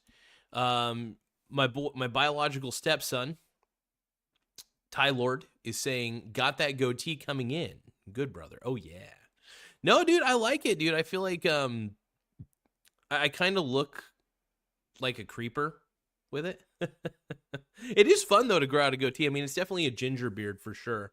Yeah, you guys, I don't grow out my beard. You guys, everybody here, well, most people who know me know that I'm pretty much clean shaven majority of the time. But I am growing out a winter beard right now a little bit. I was like, you know what? It's a goatee. It's not really a beard. If it was a beard, it would go down to here. It would, you know, grow out here and stuff like that. But yeah, no, I'm growing out the goatee, man. It's fun. I'm not a big fan of growing out my facial hair. I grow a weird looking ginger beard, and it's just too strange. So I avoid the ginger beard for sure. But yeah, I mean, Ty Lord, I think the whole time that you've known me, I think I think I may have grown out my beard like one time. You may have seen me grow out my beard one time, possibly, back in the day. I'm not entirely sure, though. It's possible, I don't know. But it's pretty funny, man. Ooh. I love those energy drinks, though, man. They're not necessarily good for me. But it does keep me from drinking alcohol. And alcohol's worse for me, I think, than some of the stuff in the energy drinks. But I could be wrong. But yeah, I really love the zero sugar Monster energy drinks, though. They're my favorite.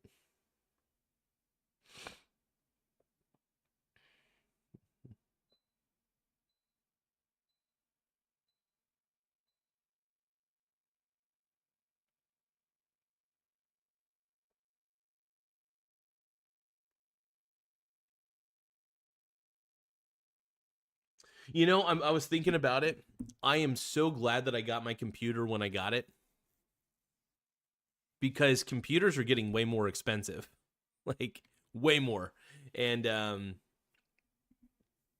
so it's very smart that I got my computer when I got it. Yash is asking if I played Five Nights at Diddy's. Vacation Time says me on an energy drink. My man, dude. Thanks for being a channel member, Vacation Time. I appreciate you, bro.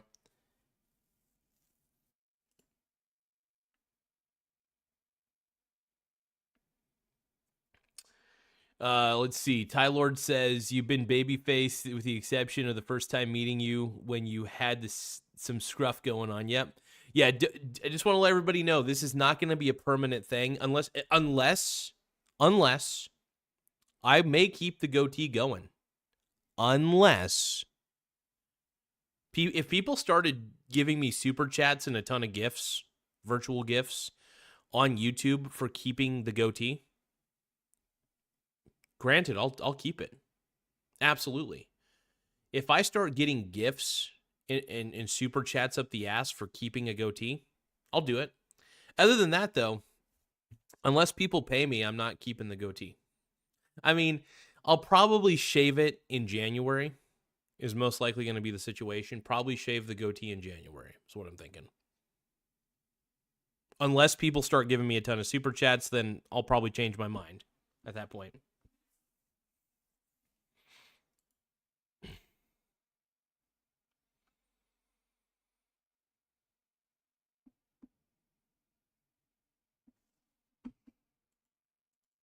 Laugh out loud. Go Trump. Oh, thank you, Alex. Alex Narvaez says, go Trump, dude. Hell yeah. Thank you, my brony brother, dude. I appreciate that, man. We got some real bronies in the house, dude. Thank you. Want to like that? Hell yeah. Go Trump. Absolutely, Alex. My man. Dude, what a beast. I'm going to keep that. By the way, super chats get highlighted and they get read. So if anybody ever gives a super chat, man, You guys are more than likely going to get highlighted. So make sure you guys subscribe to Alex Narvaez for giving us a super chat. We really appreciate it big time, brother, my brony brother. But yeah, Donald Trump, man. I think Donald Trump's presidency, I just want to let everybody know, I don't think it's as bad as the news media says it is. Look, the news media is going to make Trump look like the worst person in the world. They are. That's what they tend to do. And the problem is the mainstream media has lied too many times to the point that I can't really trust them. So I don't watch the news. And besides, I would rather be uninformed than misinformed because it takes time to read the news. And so what? I'm going to start taking my time to be misinformed?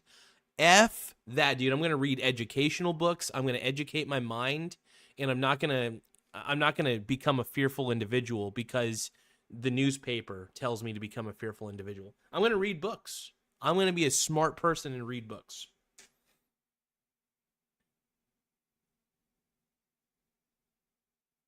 That's the way to do it, man.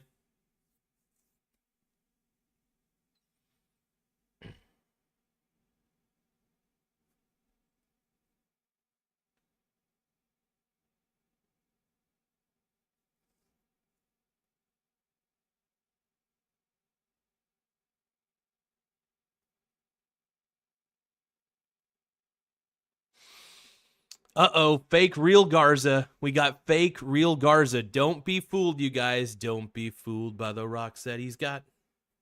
He's not the real Jenny from the block.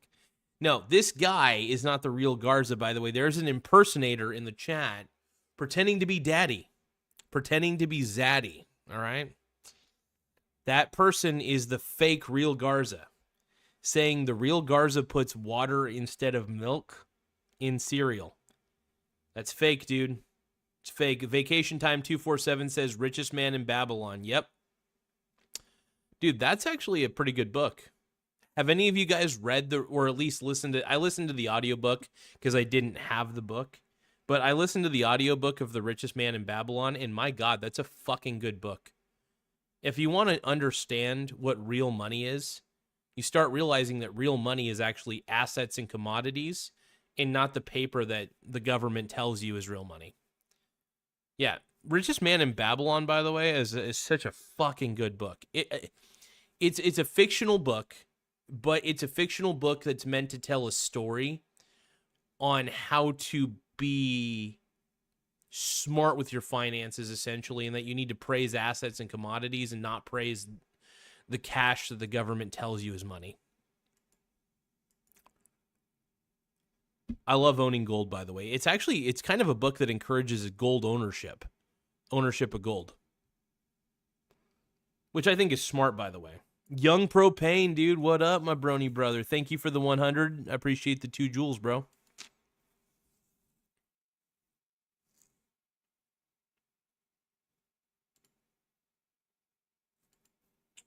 My boy Ty Lord says, I'm sure YouTube just blocked my message. Dude, YouTube sucks. I like YouTube for the most part, but their chat moderation is so anal. This one of the reasons, I mean, obviously I can't control YouTube's chat moderation because they have it on by default. And honestly, because they have it on by default, it does kind of make it easier for me to not have to moderate on my own. Personally, though, I would prefer if there were no moderation. That's my preference, because I believe even if people are being annoying and obnoxious, I think that letting people say what they really want to say, I think, is more healthy than shutting people up. Because here's the thing, one of the reasons why Trump won is because of the censorship that happened, right? People were fed up. They're like, okay, so if Democrats are in power, then tech companies are going to shut me up. If Republicans are in power, then tech companies will actually let me say what I want. Okay, let's choose the Republicans. Right?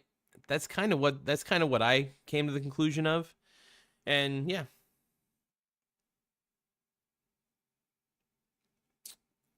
My boy Ty Lord says it's bad, but my message is true. Hell yeah.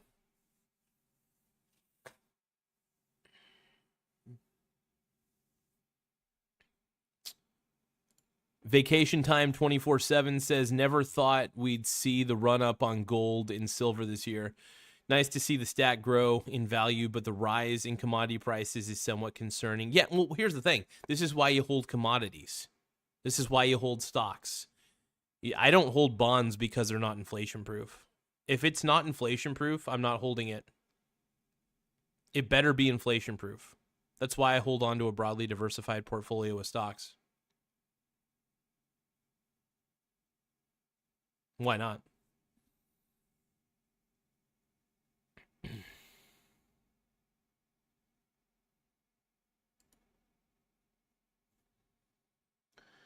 So Young Propane is saying that he just sold his whole stash. We getting unlimited dipping sauces with the pizza tonight. Oh God. Now, one of the things is I prefer to hold on to dividend paying stocks. And one of the sectors that I think is most overlooked as an inflation hedge is the real estate investment trust sector. And the reason I love the real estate investment trust sector, one, I don't have to borrow money to get into it. Two, I could dollar cost average into it whenever I want. Three, I love the sexy dividends. I'm a dividends guy. If dividends are an incentive to hold, which is one of the reasons why I hold so many individual stocks that pay a dividend. I have a lot of REITs in my portfolio. I also have a lot of companies that are in the S&P 500, and those companies tend to pay a very sexy dividend, right? That matters. Sexy dividends, man. You give me dividends, dude, I'm getting pretty sprung. I'm not going to lie. Oh, by the way, I totally neglected our poll, by the way.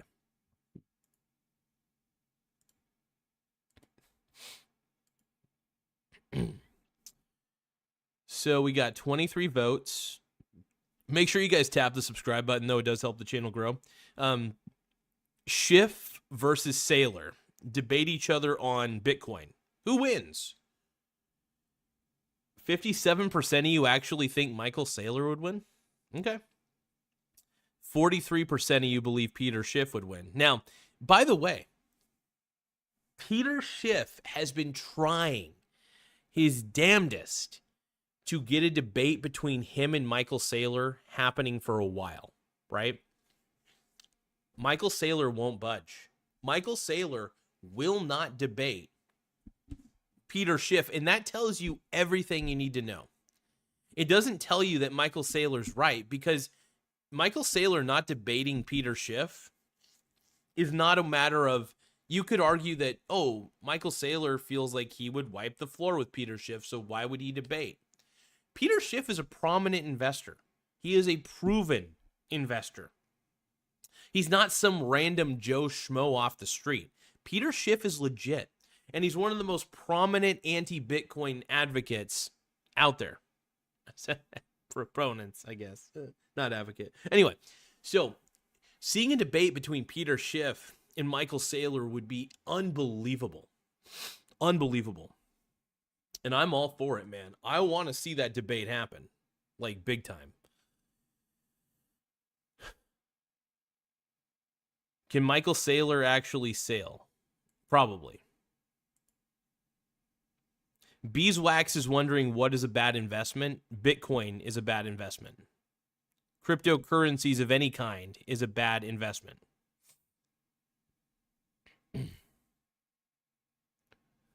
So this person is saying that I sound like Too Hollis. Who the hell is Too Hollis? Who the fuck is that, dude? I don't even know who Too Hollis is, bro. I live under a rock. I'm proud of that fact, by the way. I'm proud of the fact that I live under a rock and I don't really give a shit about what pop culture says about anything. Right? Don't be fooled by the cocks that I got. I'm still Michael sucking. I'm just kidding. Anyway, give me a moment. Oh, Bitcoin's crashing. OMG, dude. Bitcoin is below $85,000. Oh, shit, dude. The S-bit is going up. And so is my CAC. Dude, S-bit is at $47.14. Oh!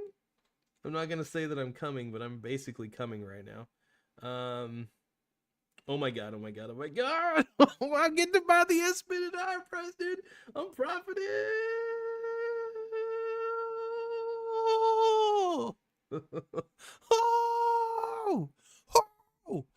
Dude, I just profited heavily from Bitcoin crashing. This is because I bet against Bitcoin, by the way. For those of you who don't bet against Bitcoin, man, you're missing out. I'm not saying this is not financial advice, by the way, but you guys, seriously, betting against Bitcoin is probably one of the favorite things that I do in the investing world. I think Bitcoin, at the end of the day, is clickcoin. I do believe it's worth nothing. I don't believe it's good for society. In fact, if anything, I think it's downright destructive. I don't think it does anything good for society. I think Bitcoin is clickcoin, dude, at the end of the day. I think Bitcoin's garbage. It really is. It's hot garbage. Dude, I was able to just profit heavily from the crash of Bitcoin. I love profiting from Bitcoin's terrible fortune. Look, Bitcoin is clickcoin, dude. Bitcoin is clickcoin, right? So we gotta be smart about this. Notifications. Bitcoin is clickcoin. There we go.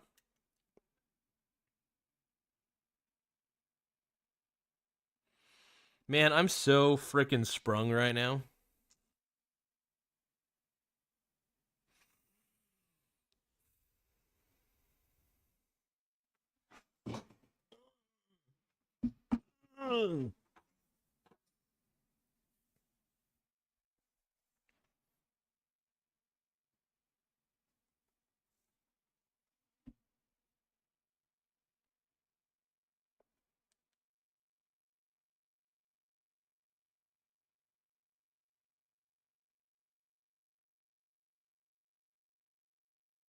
I know it's not easy. Step back and believe me. I know it's not. Can you help me through this night? I saw my life that night. Flash by before my eyes. I know I can't disguise I'm not alright.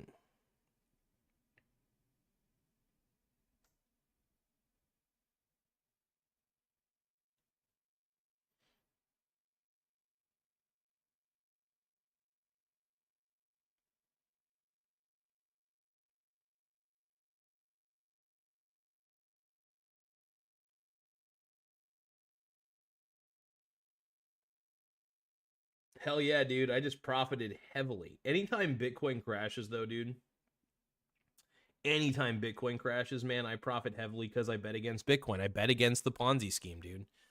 Bitcoin is clickcoin, and I'm not afraid to say it. I think that we live in a world where we're afraid to tell the truth. And I'm going to tell you the truth right now. Bitcoin's a Ponzi scheme, dude. Bitcoin is one of the biggest frauds ever. I'm not afraid to admit it, dude. I'm not afraid to take the stage. Everybody. Bitcoin is clickcoin, all right?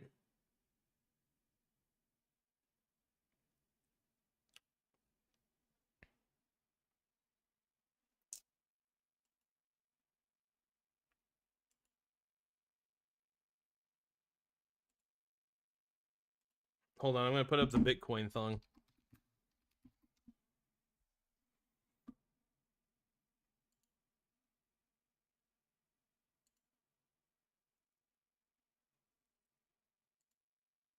I'm going to put up the Bitcoin thong for all you guys. Hell yeah. See if it actually shows up on here.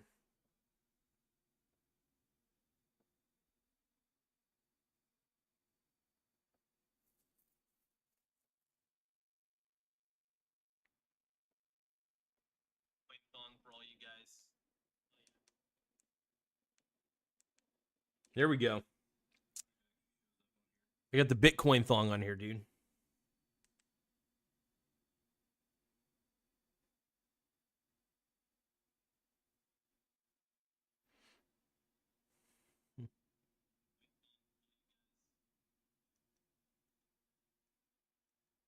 There we go. I got the Bitcoin thong on here, dude.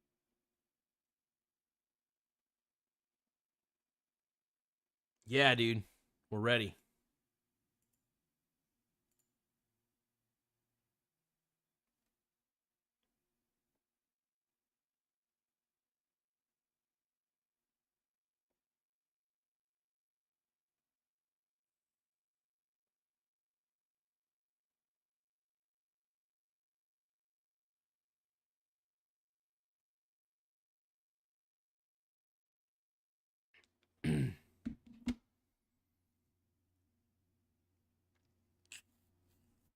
Blue Nose Pity, yeah. So I trickle sell and I trickle buy into the SBIT depending on what the SBIT is doing. Obviously, Bitcoin is volatile, right?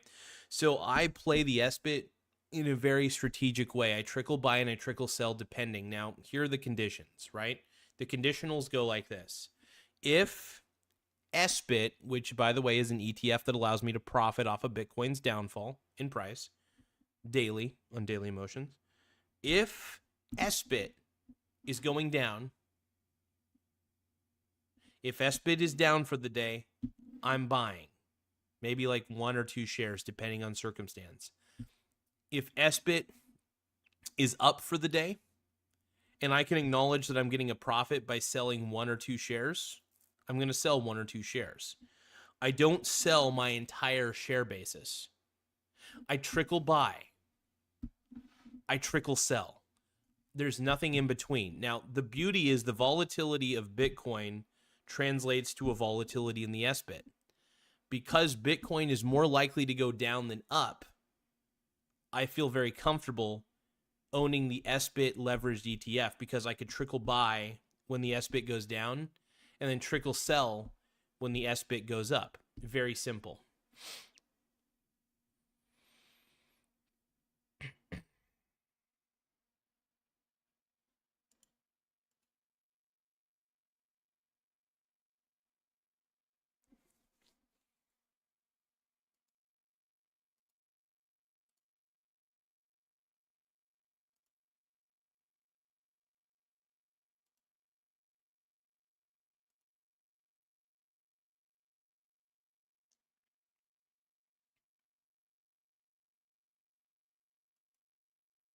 So are you guys going to buy the Bitcoin man thong that's in the upper right-hand corner? Well, actually, that's a lady thong in the upper right-hand corner. I was really hoping to find like more Bitcoin man thong. Maybe I could find a crypto. Do you guys think I could find a crypto man thong? Like if I could find like a legit crypto man thong, I'm super happy about that.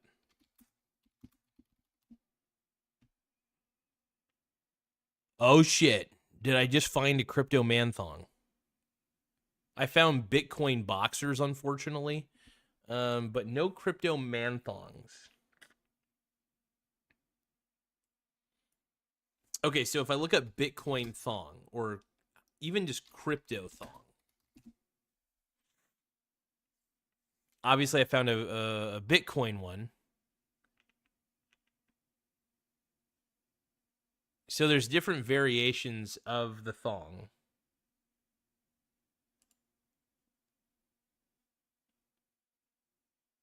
That's too fucking funny, man.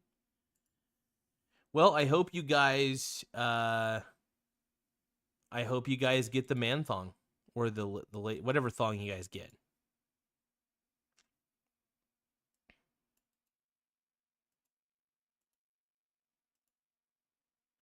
No, but if you want to be a true investor, and I mean this, if you want to be a true investor, invest like a champ, dude. Look, a good investor is a long-term investor, a competent one at least. We're still on to competent investing. Now, if you want to be an incompetent investor, let's look at sometimes it's good to look at the positive investing principles, but sometimes you have to look at the other side, the dark, dreary, disgusting side of things. Now, we talked about the positives of competent investing and how to basically be a competent investor. Now, how do you become an incompetent investor? That's a very good question. The best way to become an incompetent investor is very, very simple. Gamble, essentially. If you want to become one of the worst investors of all time, just start gambling. Easy. Not hard. Just gamble. Be a dummy. Right?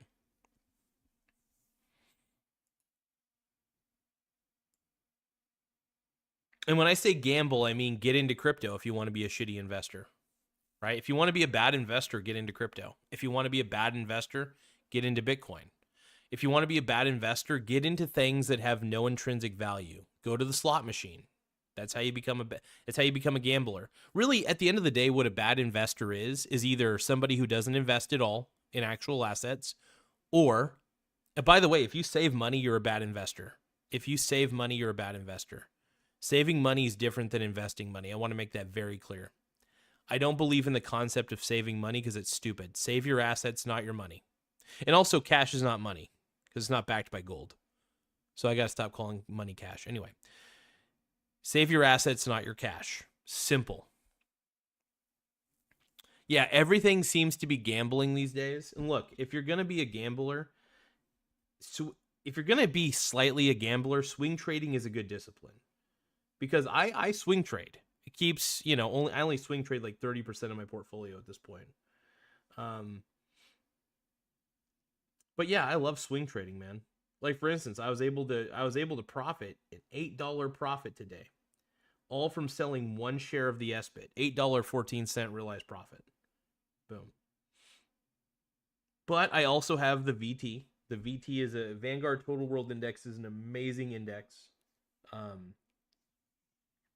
Should never be overlooked. It is worthy of anybody's attention, in my opinion. And yeah, it's funny. I also swing trade the JEPI, even though it has barely any volatility in it. It's like barely any volatility in the JEPI. But yeah, I'm very proud to bet against Bitcoin. I think that I think that Bitcoin is clickcoin at the end of the day. I don't think it's a real investment. I think it's a fake investment. It's fake like my tits. And that's all there is to it. I do love the volatility of the SBIT though. Dav Marin says I swing trade on Grindr. Oh my god. It's crazy.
But yeah, man, that's pretty much about it. Let's see what else we got on here. How many of you degenerates gamble on Kalshi? I bet a lot of you guys do.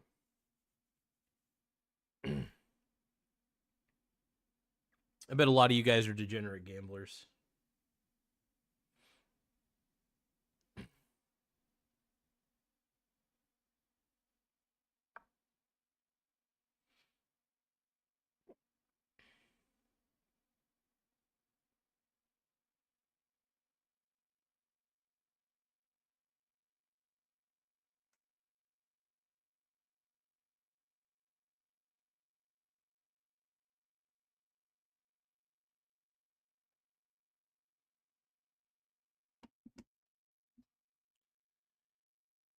Oh, Kemoy Chapman just sent me a hot cocoa for 600 joules. Thank you, my boy Kemoy. Thank you, my brony brother. I appreciate that, bro.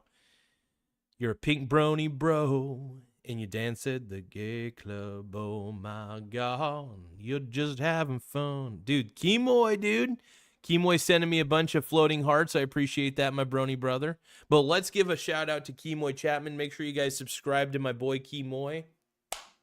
You know, the one thing I respect about you, my boy, Kimoy, is that you're a self-admitted gooner, dude. You love gooning. I respect it, dude. And I appreciate that hot cocoa, though, man. Thank you for the gifted hot cocoa for 600 joules. It means a lot to me, man. Anytime people give gifts or super chats, I like to highlight it and make sure that people know that they're appreciated, because it keeps the channel going, keeps the channel growing. I like to also get people to subscribe to other people, and really recognize other people for what they're doing, you know, for keeping the show alive. And look, I want to teach investing principles. This is why I do these boring, well, I wouldn't say boring, but I try to make investing fun. I don't want to gamify it. I want to make long-term investing enjoyable, I guess would be the best word. Because when people think of long-term investing, they're like, boring. That's what they think. And it's the typical sentiment. But I get it. Long-term investing can be. But also, you know, honestly, it depends on what lens you're looking at. I tend to think about the fruits, right? I tend to think about the reward that I'm going to get from investing or from doing this YouTube channel. And the reward, in a lot of ways, gives me some comfort. It's not always a guaranteed reward, but I like to assume that I'm going to deserve a reward. I think assuming that you're going to deserve it is a good thing. I believe wholeheartedly that I deserve a good life. I believe everybody deserves a good life. But I believe to make that happen, you do have to put effort. Absolutely. But once you put all the necessary effort in, usually it becomes effortless. And so far, my life has become even more effortless than I expected. You know, I'm an excellent swing trader, a better swing trader than I thought I would be. I'm a pretty damn good YouTuber. I've actually fixed a lot of the audio issues on this show. I fixed a lot of the video stuff. I've made it to where this show is basically flying high and kicking ass, is really what it boils down to. And I'm proud of it. I'm proud of what I've been able to accomplish. Bay's Planet says, hey, it's been a while. What up, dude? But again, I want to thank you, Kimoy Chapman, for the hot cocoa for 600 joules. That actually fuels the channel in a lot of ways. And also, let's give a big shout out to Kimoy Chapman for sending a floating heart for 10 joules, comboing it 3 times. And I appreciate that, big dog. Thank you. Vacation Time is wondering, do you auto drip your dividends, or do you choose where the money goes once its divvy gets to? By the way, that's a very good question. So I do not automatically reinvest my dividends. I let the dividends come into my brokerage account, and I let it sit there as spare cash for a little bit, not for too long, but I let the dividends come in from whatever investments I got. I let the dividends come in. And then typically what I do is I manually invest them, but I don't reinvest the dividends into the same ETF or the same individual stock that they came from.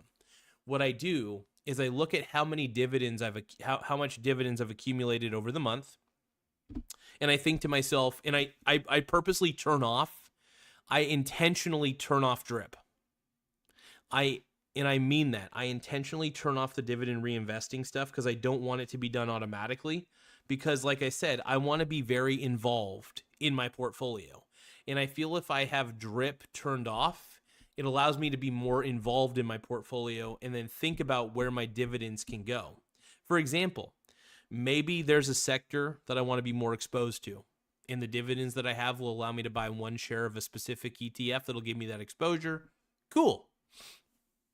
The whole point is I don't always reinvest into the same stuff. Sometimes I'll buy one share of a company that I just don't have in my portfolio on a standalone basis.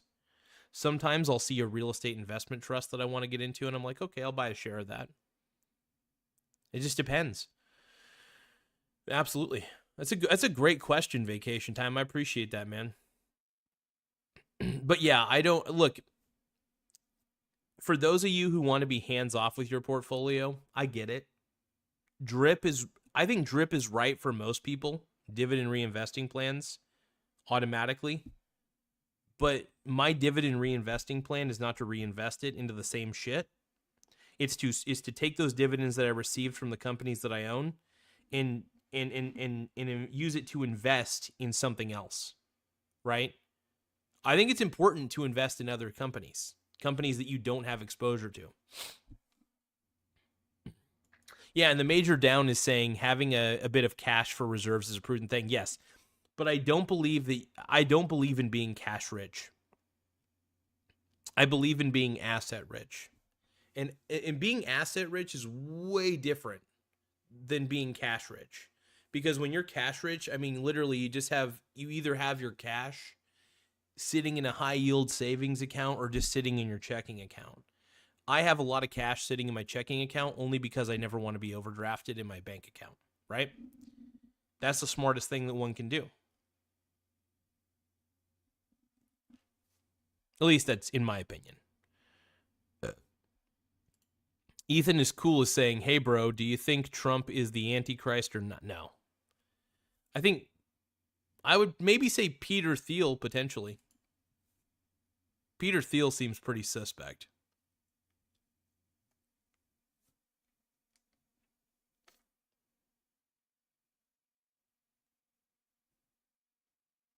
Good question, though.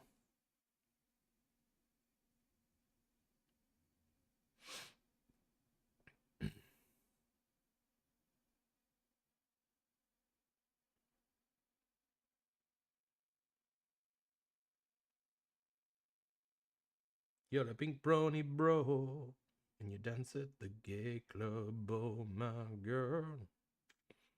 But yeah, no, when it comes down to it, man, I'm a pretty safe investor. Very spread out, very, I'm not risk averse per se. I do like a little bit of risk in my life. I do take some chances for sure. But I will say when it comes to investing, man, my risk is very spread out when it comes to the world of investing, man.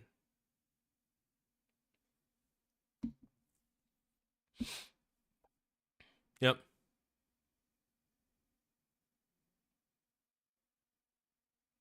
Oh, thank you, bro. Appreciate it, man.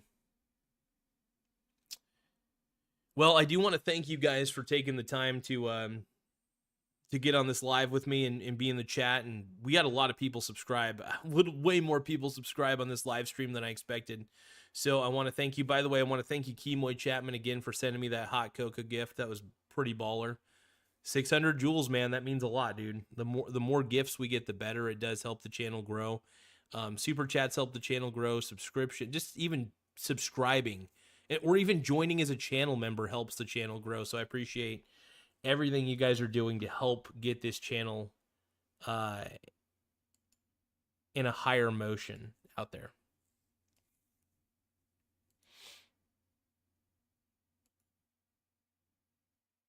Do I like Imagine Dragons? I think Imagine Dragons is a pretty damn good band. They're pretty good. They're not my favorite band, but they're pretty good.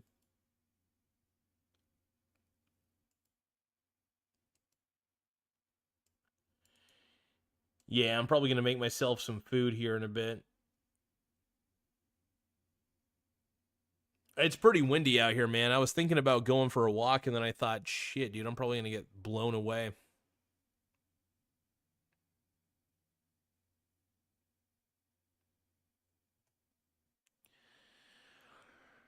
Let's see. This person wants to know what my outlook on gold is going to be for 2026. Good. Look, gold is always good to hold on to. I don't know what the price will be in 2026. I'd like to assume it's going to be up. I think it's a healthy assumption. You can never really predict where the price of anything is going to be exactly, but you can have a general idea. I'll tell you what, though. I would rather have gold. I would rather hold on to gold than cash. Also, I would rather hold on to, I think certificate of deposits, this is my opinion, not financial advice, but I think certificate of deposits are the biggest scam ripoffs in the history of mankind. I would rather hold a gold ETF or a silver ETF and use that as a savings account than hold on to a certificate of deposit. That's my opinion. Preferably, I'd rather hold on to physical gold or physical silver. That's my opinion there, right there. But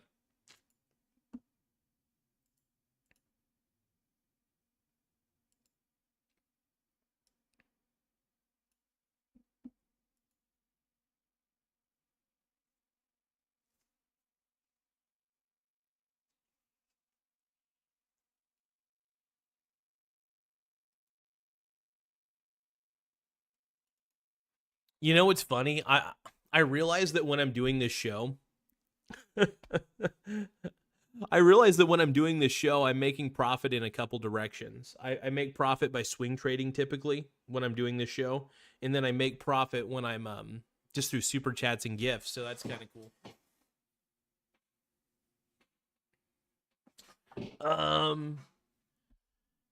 Yuvaraj is asking him if I'm in Canada. No, I'm not in Canada. I'm on the coast of Oregon. I live in Oregon. The greatest. No, I wouldn't say the greatest state in the world. I don't like our liberal government, but yeah, I'm on the coast of Oregon. Yep, for sure. I love it here in Oregon, man. I'm an Oregon fanboy. Deep down, I'm an Oregon fanboy. I'm an Oregon junkie. I love Oregon. I'm not a real junkie, but I'm a junkie for Oregon, is what I'm trying to get at. Oh, my boy, Frog Eat Frog is in the chat. I can't necessarily end this stream without giving some love to my boy, Frog Eat Frog. Thank you, my brony brother. What up, dude? What up? I know that Frog Eat Frog has been very disappointed lately because I haven't done any late night streams where I put frosting on my eyebrows or anything. But I don't know. I think I'm just going to avoid doing the frosting brows for a little bit. You know what I mean?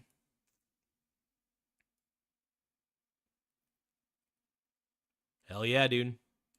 Everybody's getting it, though, dude. Everybody's getting fresh and sexy, and it's awesome, man.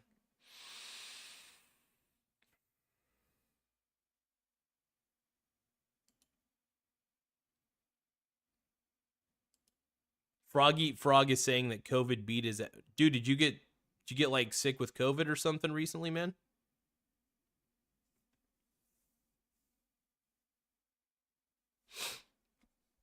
I hope you're doing all right, brother.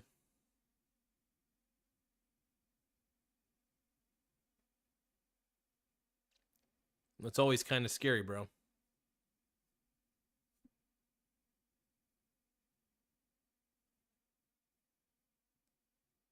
Real bad? Yeah. Are you at least doing better? Feeling better and stuff like that?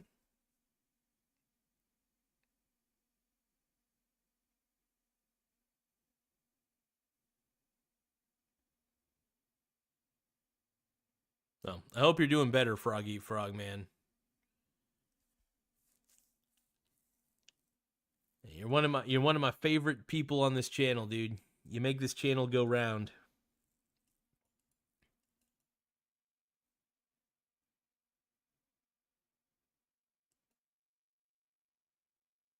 Yeah. Well, hey, make sure that make sure you eat right, make sure you drink lots of water, make sure you listen to the doctor. And but exercise is important too, dude. I don't know what level of exercise you could do at the moment, but exercise is important. Even walking around for 20 minutes is extremely important. I prefer to walk around for about an hour. See, I love walking for about an hour. Like, most people think I'm crazy. Like, you walk for an hour? I'm like, yeah, I love it. I try to walk for about an hour a day. I've been trying to get up earlier too, so I could do like really early morning walks. I love early morning walks, dude. There's nothing better.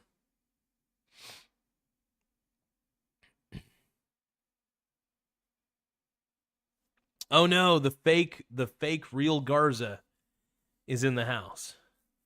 We got the fake. It's a fake.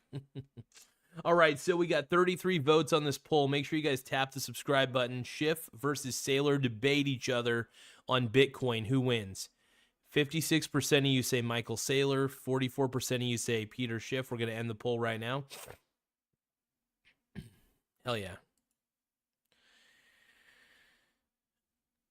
Michael Saylor. All right, you guys. That concludes this particular live stream about competent investing.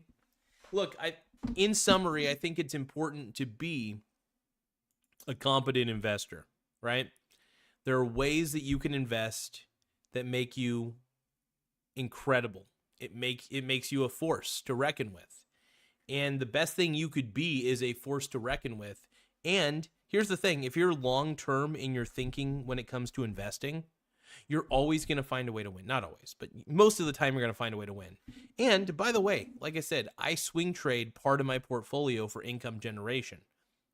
Just to let you know that income gets taxed. Absolutely. But it's fun. I have a good time with it. But I do want to thank you guys so much for taking the time to come on in here and enjoy the show. I hope you look at one of the reasons I love doing this show is I do love to entertain and educate, but I like having a good time while doing it. So I hope that energy rubs off on you guys. I hope the craziness rubs off on you guys. I want to see you guys succeed. And by the way, Frog Eat Frog, I want to let you know, man, I hope you're getting better. I hope you're feeling better, man. Just feel as good as you can, bro.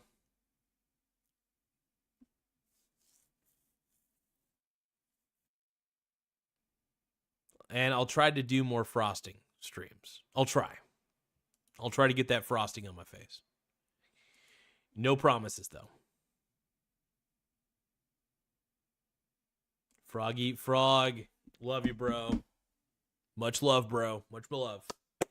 All right, my brony brothers. That's it for this particular episode. I'll be doing a live stream a little bit later. I've been trying to do at least 2 to 3 live streams a day, bare minimum. So that's the interesting thing. You know, I enjoy doing the live streams. I really do. They're fun, man. Like, that's the best part of doing this show is the live streams. Like, I have a blast doing it, man.